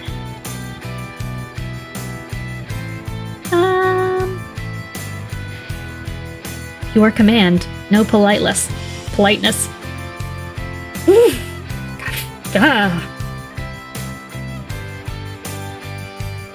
Kier stiffened but strode off. Rhys didn't dare break from his mask, but the light kiss he pressed beneath my ear told me enough. Apology and gratitude. And more apologies. He didn't like this any more than I did. And yet, to get what we needed, to buy Azrael time, he'd do it. And so would I. I wondered then, what his hands beneath my breasts and between my legs, what Rhys wouldn't give of himself. Wondered if perhaps the arrogance and swagger, if they masked a male who perhaps thought he wasn't worth very much at all. Oh. A new song began, like dripping honey, and edged into a swift-moving wind, punctuated with driving, relentless drums. I twisted, studying his face. There was nothing warm in his eyes, nothing of the friend I'd made. I opened my shield enough to let him in. "Oh, sweet baby Rhys." What? His voice floated into my mind. I reached down the bond between us, caressing that wall of ebony adamant. A small sliver cracked, just for me, and I said into it, "Oh, you are good, Rhys. You are kind. This mask does not scare me. I see you beneath it." His hands tightened on me, and his eyes held mine as he leaned forward to brush his mouth against my cheek. It was answer enough, and an unleashing. It's so weird to have that really tender moment in this circumstance. I feel weird about it. Ugh.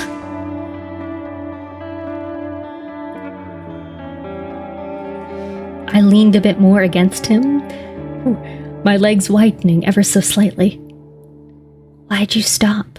I said into his mind, into him. Ooh.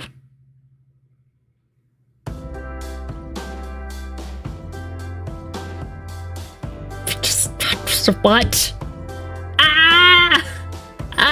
Okay. A near silent growl reverberated against me. He stroked my ribs again, in time to the beat of the music, his thumb rising nearly high enough to graze the underside of my breasts. Oof. I let my head drop back against his shoulder. I let go of the part of me that heard their words. Whore. Let go of the part that said those words alongside them. Traitor, liar, whore. And I just became. Or you just came. Oh, God.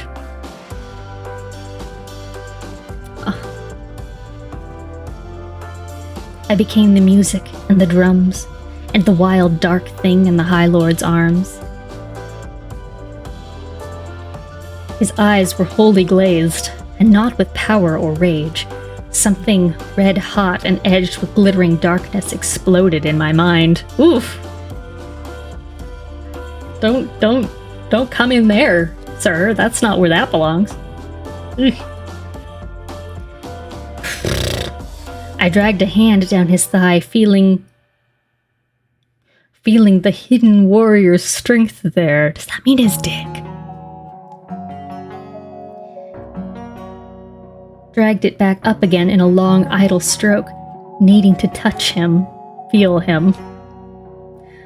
Whew, I was going to catch fire and burn. I was going to start burning right here. Easy, He said with wicked amusement through the open sliver in my shield.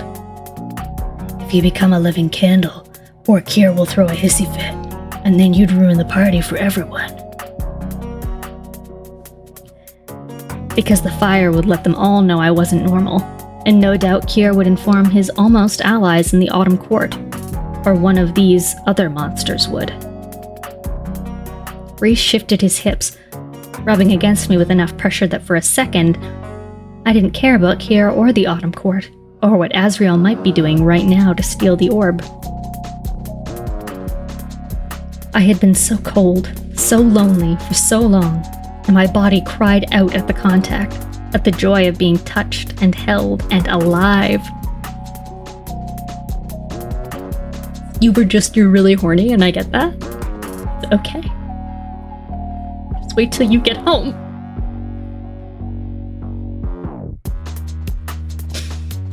It's so dangerous.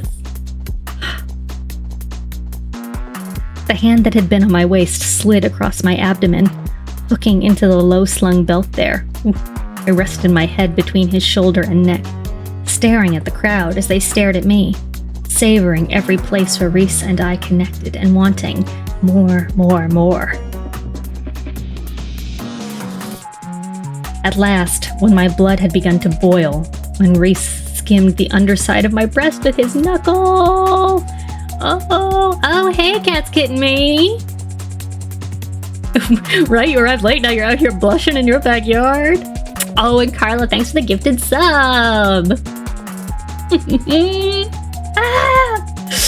Oh my god, it's a lot. Okay.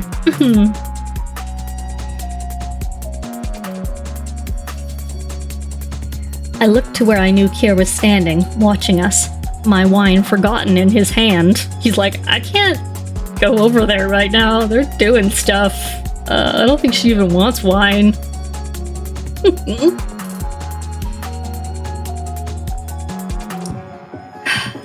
We both did. The steward was staring unabashedly as he leaned against the wall, unsure whether to interrupt. Half terrified, too. We were his distraction. We were the sleight of hand, while Az stole the orb. I knew Rhys was still holding Kier's gaze as the tip of his tongue slid up my neck. Oh my gosh. Like, is he, like, trying to also seduce Kier? What is going on here? Like, does this old man just, like, want to get involved? Is that what's happening? Because I don't want that for anyone. He can go away. He made a weird audible noise. I've been making nothing but weird audible noises. I arched my back, eyes heavy-lidded, breathing uneven. I'd burn and burn and burn. I think he's so disgusted that he might have given me the orb just to get out of here. Reset in my mind. Horribly repressed old man. The other hand drifting dangerously south. But there was such a growing ache there, and I wore nothing beneath that. I wore nothing beneath that would conceal the damning evidence if he slid his hand a fraction higher. She's just dripping! Goosh, goosh, goosh. Ugh. Slipping right out the chair. You and I put on a good show. Oh, that was her saying that. Sorry. Woo!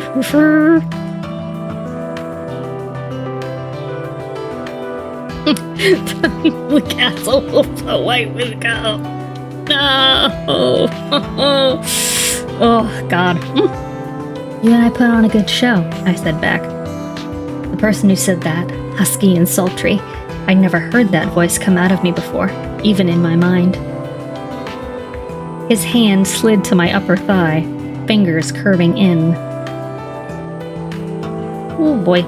I ground against him, trying to shift those hands away from what he'd learned. To find him hard against my backside. Oh, god damn! Oh. Every thought eddied from my head. Only a thrill of power remained as I writhed along that, oh my god, that impressive length. Rhys let out a low, rough laugh. Confirmation? He's got a huge dick. Okay? Great. Awesome. Cool. Whatever.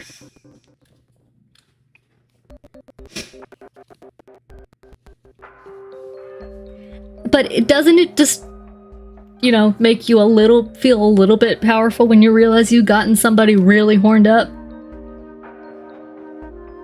I understand that feeling for sure. Kier just watched and watched and watched, rigid, horrified, stuck there until Rhys released him, and not thinking twice about why, or where the spy master had gone. So I turned around again, meeting Rasan's now blazing eyes, and then licked up the column of his throat. Wind and sea and citrus and sweat. It almost undid me. Next time you hold hands with your partner in public, remember this is how others show PDA. I haven't done any significant PDA since college, probably. Because I'm still with the same person and we've gotten past that part in our relationship where it no longer is hot, I guess. Because when we're out in public, we're doing a thing. We're going somewhere. We're on a mission. We're like the old married couple at the dinner or whatever.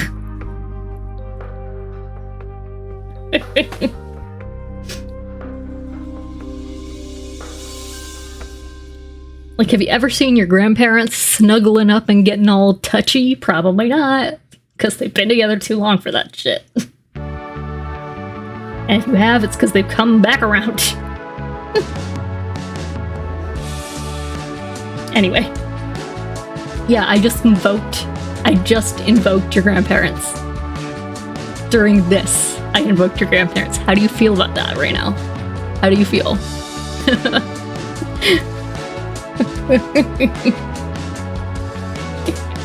Gross, don't touch me, but also touch me. Oh my god. Okay, back to the book. Oh my god, okay. I faced forward, and Rhys dragged his mouth along the back of my neck, right over my spine, just as I shifted against the hardness pushing into me. Oh my god. Insistent and dominating. Precisely as his hand slid a bit too high on my inner thigh. Oh no. I felt the predatory focus go right to the slickness he'd felt there. Proof of my traitorous body. His arms tightened around me, and my face burned, perhaps a bit from shame, but Rhys sensed my focus. My fire slip. It's fine, he said, but that mental voice sounded breathless. It means nothing. It's just your body reacting. Because you're so irresistible? My attempt to deflect sounded strained, even in my mind.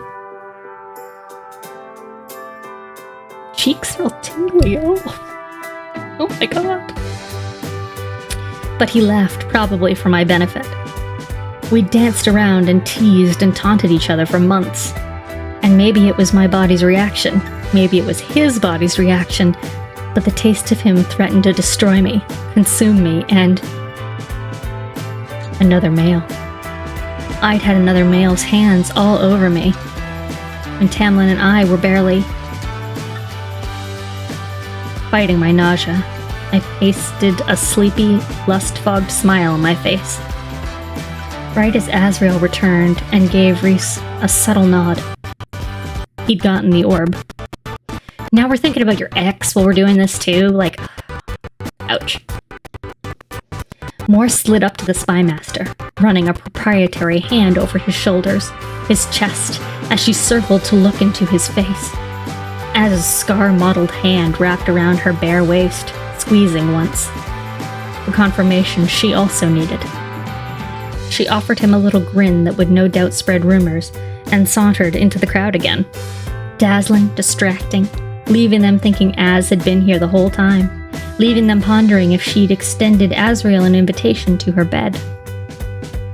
Azrael just stared after more, distant and bored.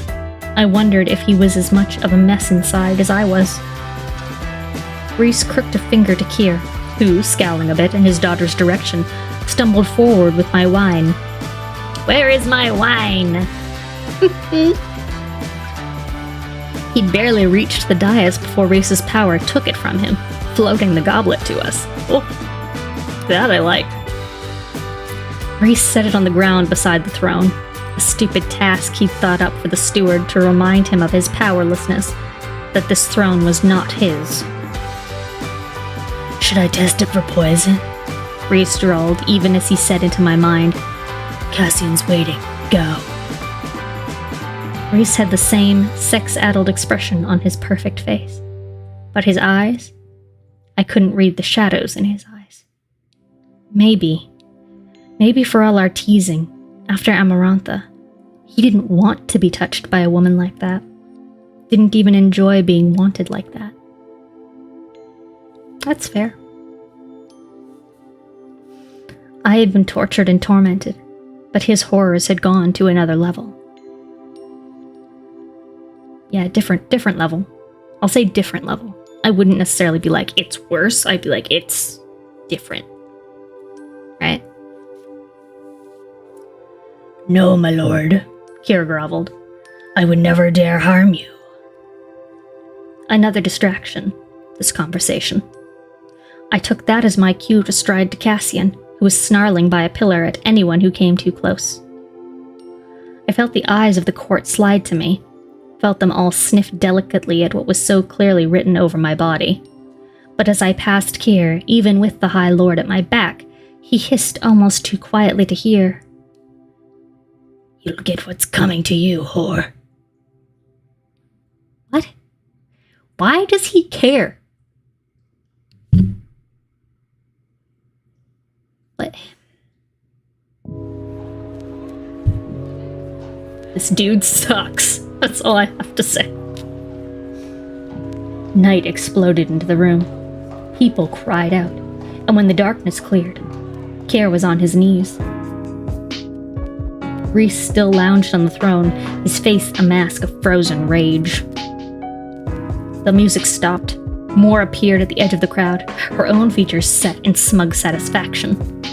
Even as Azrael approached her side, standing too close to be casual. Apologize, Rhys said. My heart thundered at the pure command, the utter wrath. Keir's neck muscles strained, and sweat broke out on his lip. I said, Rhys intoned with such horrible calm. Apologize. The steward groaned, and when another heartbeat passed, bone cracked. Keir screamed, and I watched. I watched as his arm fractured into not 2, not 3, but 4 different pieces. The skin going taut and loose in all the wrong spots. Just shattered his arm. Another crack. His elbow disintegrated. My stomach churned. Keir began sobbing, the tears half from rage, judging by the hatred in his eyes as he looked at me. Then Rhys. But his lips formed the words, I'm sorry. The bones of his other arm splintered, and it was an effort not to cringe. Rhys smiled as Keir screamed again and said to the room, Should I kill him for it? No one answered. Rhys chuckled. He said to his steward, When you wake up, you're not to see a healer. If I hear that you do. Another crack. Keir's pinky finger went saggy. The male shrieked. The heat that had boiled my blood turned to ice. If I hear that you do, I'll carve you into pieces and bury them where no one can stand a chance of putting you together again. Keir's eyes widened in true terror now. Then, as if an invisible hand had struck the consciousness from him, he collapsed to the floor. Rhys said to no one in particular, Dump him in his room. 2 males who looked like they could be Mord's cousins or brothers rushed forward, gathering up the steward. Moore watched them, sneering faintly, though her skin was pale. He'd wake up. That's what Rhys had said. I made myself keep walking as Rhys summoned another courtier to give him reports on whatever trivial matters. My attention remained on the throne behind me, even as I slipped beside Cassian, daring the court to approach, to play with me. None did. Yeah, he's slipping all right. And for the long hour afterward, my focus half remained on the High Lord, whose hands and mouth and body had suddenly made me feel awake, burning. It didn't make me forget. Didn't make me obliterate hurts or grievances. It just made me alive. Made me feel as if I'd been asleep for a year, slumbering inside a glass coffin, and he had just shattered through it and shaken me to consciousness. The High Lord whose power had not scared me, whose wrath did not wreck me. And now I didn't know where that put me. Knee-deep in trouble seemed like a good place to start. Well.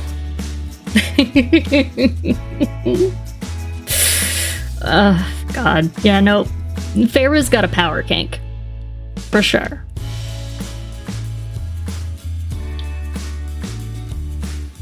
Like, she gets off on powerful men. Nothing wrong with that. It's just true.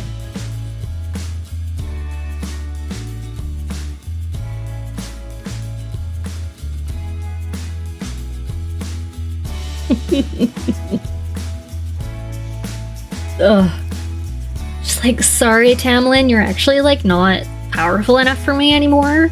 I know that you're like super, super strong and like were one of the only things that could defeat all of the evils in the world and whatever, like in the first book, but like this guy's stronger than you and therefore I'm with him now. I know that's not the total reason why, but that's definitely like part of it. It's like, oh, this guy's strong enough that you're like kind of scared of him? Into it.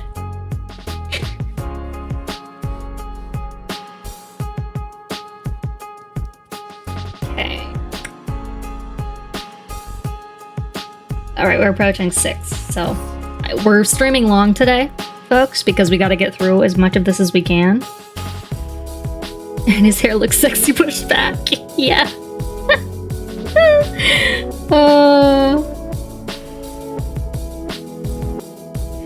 So, kind of an interesting text message I just got from my partner. Not interesting, but it's just kind of surprises me. Because he's getting his passport ready for Nashville, which, by the way, folks, if you wanted to donate $25 or more, gets you a signed pinup photo of myself. If you want more sexy things in your life, I will mail you a sexy picture of myself signed. But any donation under that is also appreciated. And I'll give you lots of like internet kisses.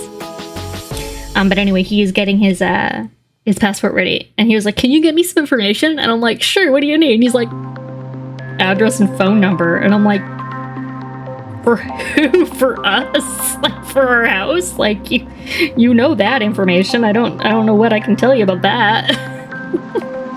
He clearly means for somebody else, but I'm like, who? Yikes. Yeah, I'm gonna take 2 seconds and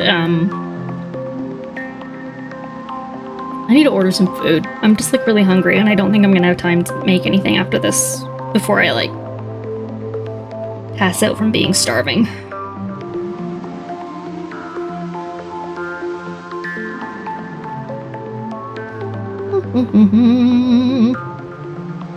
How's everybody's weekend been? Just generally speaking, like, just curious.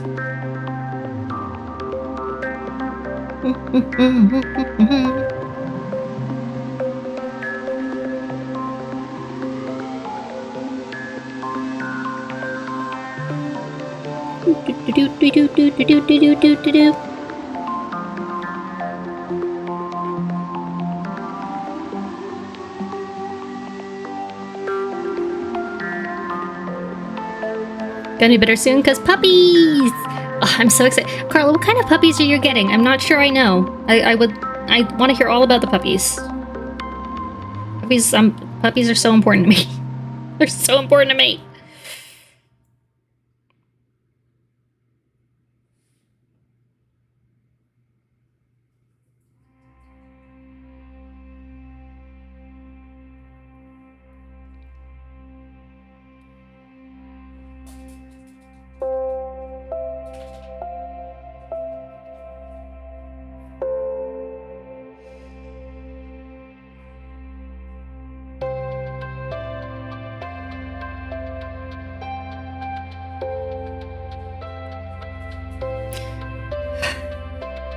Born on Christmas Day, lab mixes. Oh, from Puerto Rico.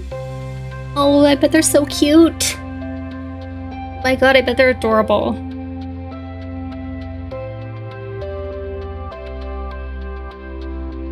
I hope to see so many photos and videos and stuff. Oh my god, I love puppies. I love puppies. I've been like kind of hoping that after we get back from Nashville, my partner will let us foster again, because I love fostering. But the last couple of times we did it, we've got like not baby puppies, but like young dogs, like under a year, or like just about a year. And he was like, never again for a bit. Anyway, oh, there's a picture in the Gloss Plants and Pets channel. I will go look. Because yeah. But anyway. Like, the last one we had was, like, not only was he super spicy, he was a spicy Chihuahua boy, but he, like, peed all over our curtains, and we couldn't get him house trained, and he liked to climb on top of you like a mountain goat. I loved him, but I was also like, you're also a dick, though. And the one from right before that, oh, who was so sweet, but was also like a baby boy. He went from being like scared to go in the elevator because when it went up and down, it made him feel like kind of nervous, and he was like kind of timid and scared of stuff. To now he's an adventure dog because his mom like adopted him, and she like takes him on road trips because she's a photographer and she likes to take pictures of landscapes and stuff. So like he goes out to like the mountains and goes camping in the woods with her and like sees all kinds of like weird animals. Like there was a video of him seeing from their car window like a bear the other day, and he was like so into the bear. And he's like, he's an adventure dog now, and I'm so proud of him because he's not afraid of anything anymore. Because you can tell like from the videos and the photos and stuff that he's like really comfy, and I'm like, oh, buddy. So proud of him. He's so cute. And she just loves him so much. Like, it was like one of those perfect matches where it's like, okay, I've found this person's heart dog for them. So that's always good. But yeah, oh my god, puppies are just the best.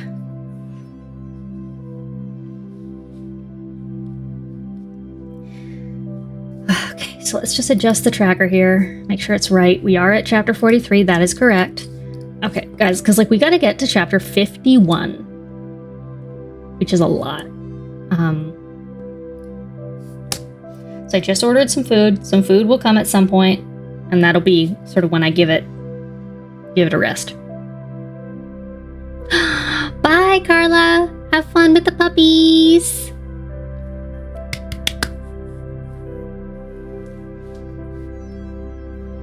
Okay, chapter 43. The wind roared around Rhys and me as he winnowed from the skies above his court, but Valaris didn't greet us. Rather, we were standing by a moonlit mountain lake ringed in pine trees, high above the world. We'd left the court as we'd come in, with swagger and menace. Where Cassian, Azrael, and Noor had gone with the orb, I had no idea. Alone at the edge of the lake, Rhys said hoarsely, "I'm sorry." I blinked. What do you possibly have to be sorry for? His hands were shaking, as if in the aftermath of that fury at what Kier had called me, what he threatened.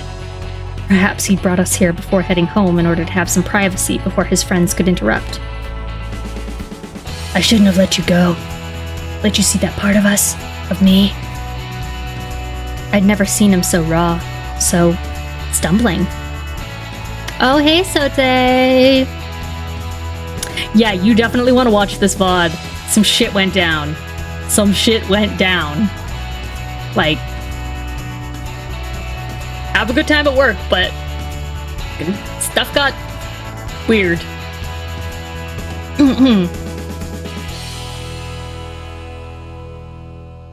I'm fine. I didn't know what to make of what had been done. Both us and Takir. Both between us and Takir. But it had been my choice to play that role, to wear these clothes, to let him touch me. But I said slowly, we knew what tonight would require of us. Please don't start protecting me. Not like that. He knew what I meant. He'd protected me under the mountain, but that primal male rage he'd just shown Kier, a shattered study splattered in paint, flashed through my memory. Rhys rasped, I will never, never lock you up, force you to stay behind. But when he threatened you tonight, when he called you... 4. That's what they'd called him. For 50 years they'd hissed it. I'd listened to Lucian spit the words in his face. Rhys released a jagged breath. It's hard to shut down my instincts. Instincts? Just like someone else had instincts to protect, to hide me away. Then you should have prepared yourself better, I snapped. You seemed to be going along just fine with it until Kier said, I will kill anyone who harms you. Rhys snarled. I will kill them. And take a damn long time doing it. He panted. Go ahead. Hate me. Despise me for it. You are my friend, I said. My voice broke on the word. I hated the tears that slipped down my face. I didn't even know why I was crying. Perhaps for the fact that I had felt real on that throne with him. Even for a moment, and it likely hadn't been. Not for him. You're my friend. And I understand that you're High Lord. I understand that you will defend your true court and punish threats against it. But I can't. I don't want you to stop telling me things, inviting me to do things because of the threats against me. Darkness rippled, and wings tore from his back. I am not him, Rhys breathed. I will never be him. Act like him. He locked you up and let you wither and die. He tried. Stop comparing. Stop comparing me to him. The words cut me short. I blinked. You think I know how stories get written? How this story will be written? You think I don't know how stories get written? Rhys put his hands on his chest, his face more open, more anguished than I'd seen it. I am the Dark Lord who stole away the Bride of Spring. I am a demon and a nightmare, and I will meet a bad end. He is the Golden Prince, the hero who will get to keep you as his reward for not dying of stupidity and arrogance. Things I love have a tendency to be taken from me. He'd admitted that to me under the mountain. But his words were kindling to my temper, to whatever pit of fear was yawing open inside of me. And what about my story? I hissed. What about my reward? What about what I want? What is it that you want, Farah? I had no answer. I didn't know. Not anymore. What is it that you want, Farah? I stayed silent. His laugh was bitter, soft. I thought so. Perhaps you should take some time figuring that out one of these days. Perhaps I don't know what I want, but at least I don't hide what I am behind a mask. I seethed. At least I let them see who I am, broken bits and all. Yes, it's to save your people. But what about the other masks, Rhys? What about letting your friends see your real face? But maybe it's easier not to. Because if you did let someone in, and what if they saw everything and still walked away? Who could blame them? Who would want to bother with that sort of mess? He flinched. The most powerful High Lord in history flinched. And I knew I'd hit hard and deep. Too hard. Too deep. Rhys, I said, Let's go home. the word hung between us. And I wondered if he'd take it back.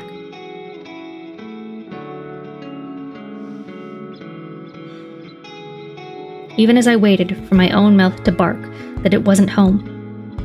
With the thought of the clear, crisp blue skies of Valeris at sunset, the sparkle of the city lights, before I could say yes, he grabbed my hand, not meeting my stare, and winnowed us away. The wind was hollow as it roared around us, the darkness cold and foreign. Cassian, Azrael, and more were indeed waiting at the townhouse. I bid them good night while they ambushed Rhys for answers about what Kier had said to provoke him. I was still in my dress, which felt vulgar in the light of Valeris, but found myself heading into the garden, as if the moonlight and chill might cleanse my mind. Though, if I was being honest, I was waiting for him. What I'd said, I had been awful. He told me those secrets, those vulnerabilities and confidence, and I'd thrown them in his face. Because I knew it had hurt him, and I knew I hadn't been talking about him, not really. Minutes passed, the night still cool enough to remind me that spring had not fully dawned, and I shivered, rubbing my arms as the moon drifted. I listened to the fountain and the city music. He didn't come. I wasn't sure what I'd even tell him. I knew he and Tamlin were different. I knew that Rhys's protective anger tonight had been justified, that I would have had a similar reaction. I'd been bloodthirsty at the barest details of Moore's suffering, but wanted to punish them for it. I had known the risks. I had known I'd be sitting in his lap, touching him, using him. I'd been using him for a while now. And maybe I should tell him I didn't want or expect anything from him. Maybe Rhys needed to flirt with me, taunt me, as much for a distraction and sense of normalcy as I did. And maybe I'd said what I had to him because I'd realized that I might very well be the person who wouldn't let anyone in. And tonight, when he'd recoiled after he'd seen how he affected me, it had crumpled something in my chest. I had been jealous of Cressida. I had been so profoundly unhappy on that barge because I'd wanted to be the one he smiled at like that. And I knew it was wrong, but I did not think Rhys would call me a whore if I wanted it. Wanted him. No matter how soon it was after Tamlin. Neither would his friends. Not when they had been called the same and worse. And learned to live and love beyond it, despite it. So maybe it was time to tell Rhys that. To explain that I didn't want to pretend. I didn't want to write it off as a joke or a plan or a distraction. And it'd be hard, and I was scared, and might be difficult to deal with, but I was willing to try with him. To try to be something together. Whether it was purely sex or more, or something between or beyond them, I didn't know. We'd find out. I was healed, or healing, enough to want to try. If he was willing to try, too. If he didn't walk away when I voiced what I wanted. Him. Not the High Lord. Not the most powerful male in Prythian's history. Although that kind of does work for you, too, because you're into that. Just him. The person who had sent music into that cell. Who had picked up that knife in Amarantha's throne room to fight for me when no one else dared. And who had kept fighting for me every day since. Refusing to let me crumble and disappear into nothing. So I waited for him in the chilled, moonlit garden. but he didn't come. Rhys wasn't at breakfast or lunch. He wasn't in the townhouse at all. I'd even written him a note on the last piece of paper we'd used. I want to talk to you. I waited 30 minutes for the paper to vanish, but it had stayed in my palm until I threw it in the fire. I was pissed enough that I stalked into the streets, barely remarking that the day was balmy, sunny, that the very air now seemed laced with citrus and wildflowers and new grass. Now that we had the orb, we'd no doubt be in touch with the queens, who would no doubt waste our time just to remind us they were important, that they too had power. Part of me wished Rhys could crush their bones the way he'd done with Kier's the night before. Oh. Beep. Food is here. Shush. It's fine, it was just my phone. Excuse me. It's just the phone. It's fine. Oh my goodness. Oh.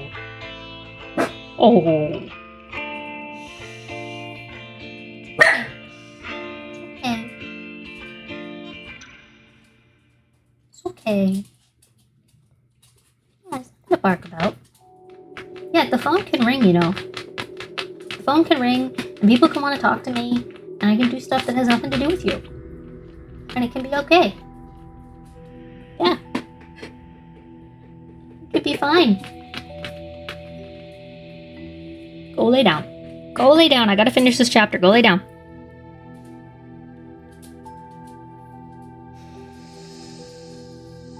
I headed for Amren's apartment across the river, needing the walk to clear my mind. Winter had indeed yielded to spring. By the time I was halfway there, my overcoat was slung over my arm, and my body was slick with sweat beneath my heavy cream sweater. I found Amren the same way I'd seen her the last time, hunched over the book, papers strewn around her. I set the blood on the counter. She said without looking up, the reason why Rhys bit my head off this morning." I leaned against the counter, frowning. Where's he gone off to? To hunt whoever attacked you yesterday. If they had ash arrows in their arsenal, I tried to soothe the worry that bit deep. Do you think it was the summer court? The blood ruby still sat on the floor, still used as a paperweight, against the river breeze blowing in from the open windows. Varian's necklace was now beside her bed, as if she fell asleep looking at it. Maybe, Amren said, dragging a finger along a line of text. She must be truly absorbed to not even bother with the blood. I debated leaving her to it, but she went on. Regardless, it seems that our enemies have a track on Rhys's magic, which means they're able to find him when he winnows anywhere or if he uses his powers. She at last looked up. If you are you lot are leaving Valaris in 2 days. Rhys wants you stationed at one of the Illyrian war camps, where you'll fly down to the human lands once the queens send word. Why not today? Amren said, because Starfall is tomorrow night, the first we've had together in 50 years. Rhys is expected to be here, amongst his people. What's Starfall? Amren's eyes twinkled. Outside of these borders, the rest of the world celebrates tomorrow as Ninsar, the day of seeds and flowers. I almost flinched at that. I hadn't realized just how much time had passed since I'd come here. But Starfall? Amren said. Only at the Night Court can you witness it. Only within this territory is Starfall celebrated in lieu of the Ninsar revelry. The rest, and the why of it, you'll find out. It's better left as a surprise. Well, that explained why people had seemed to already be preparing for a celebration of sorts. High fae and fairies hustling home with arms full of vibrant wildflower bouquets and streamers and food. The streets were being swept and washed, storefronts patched up with quick, skilled hands. I asked, "Will we come back here once we leave?" She returned to the book. Not for a while. Something in my chest started sinking. To an immortal, a while must be a long, long time. I took this as an invitation to leave and headed for the door to the back of the room, and headed for the door in the back of the loft. But Amran said, when Rhys came back after Amarantha, he was a ghost. He pretended he wasn't, but he was. You made him come alive again. Words stalled, and I didn't want to think about it. Not when whatever good we'd done for each other, might have been wiped away by what I'd said to him. So I said, he is lucky to have all of you. No, she said softly, more gently than I'd ever heard. We are lucky to have him, Feyre. I turned from the door. I have known many High Lords, Amran continued, studying her paper. Cruel ones, cunning ones, weak ones, powerful ones. But never one that dreamed. Not as he does. Dreams of what? I breathed. Of peace, of freedom, of a world united, a world thriving, of something better for all of us. He thinks he'll be remembered as the villain in the story. She snorted. But I forgot to tell him. I said quietly, opening the door. But the villain is usually the person who locks up the maiden and throws away the key. Oh? I shrugged. He was the one who let me out. Oh, he was the White Knight. Or whatever.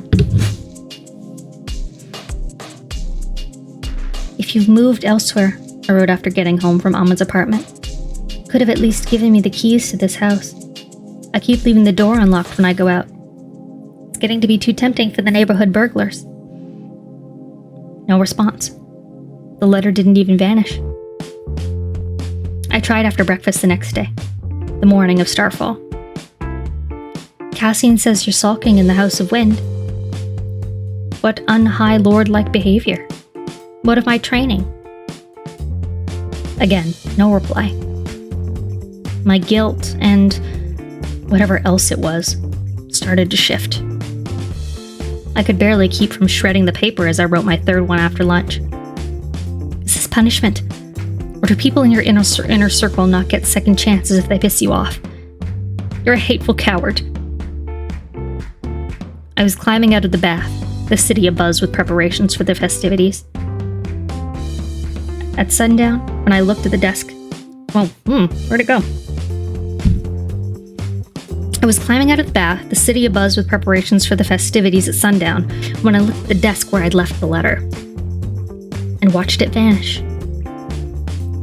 Nuala and Saradwin arrived to help me dress, and I tried not to stare at the desk as I waited and waited for the response. It didn't come. Oh, he didn't write her back. Okay, guys. I need to call it. I think I need to call it. It is now 6:30. I'm very hungry. So, what I think I'm going to do, and I will post this in our various Discord channels and places, and I'll try to remind you all as much as I can, that we will be finishing part 2 tomorrow. I will do an extra stream tomorrow for you. And we'll do a Monday stream, so that we can get the book done before Jackie comes on Wednesday, so we don't have to wait. Because I would really hate to try to make her reschedule that when I'm pretty sure that Sunday there was a reason she couldn't do it. Seem to remember that being the case. Or there's a reason I can't do it, I can't remember. But anyway. So, tomorrow we will start on chapter 44, and we will finish the book at chapter 51. Thank you so much for hanging out today, everybody who's here. Thank you to everybody who watches the VOD after this. And I hope that you are able to join me tomorrow evening. We're going to aim for around the same time we usually do, by the way. I'm thinking 6, 7, but I will make a final call and post about it for all of you. But just keep an eye, make sure your notifications are on. Keep an eye for my posts. And I'll see y'all soon. Bye.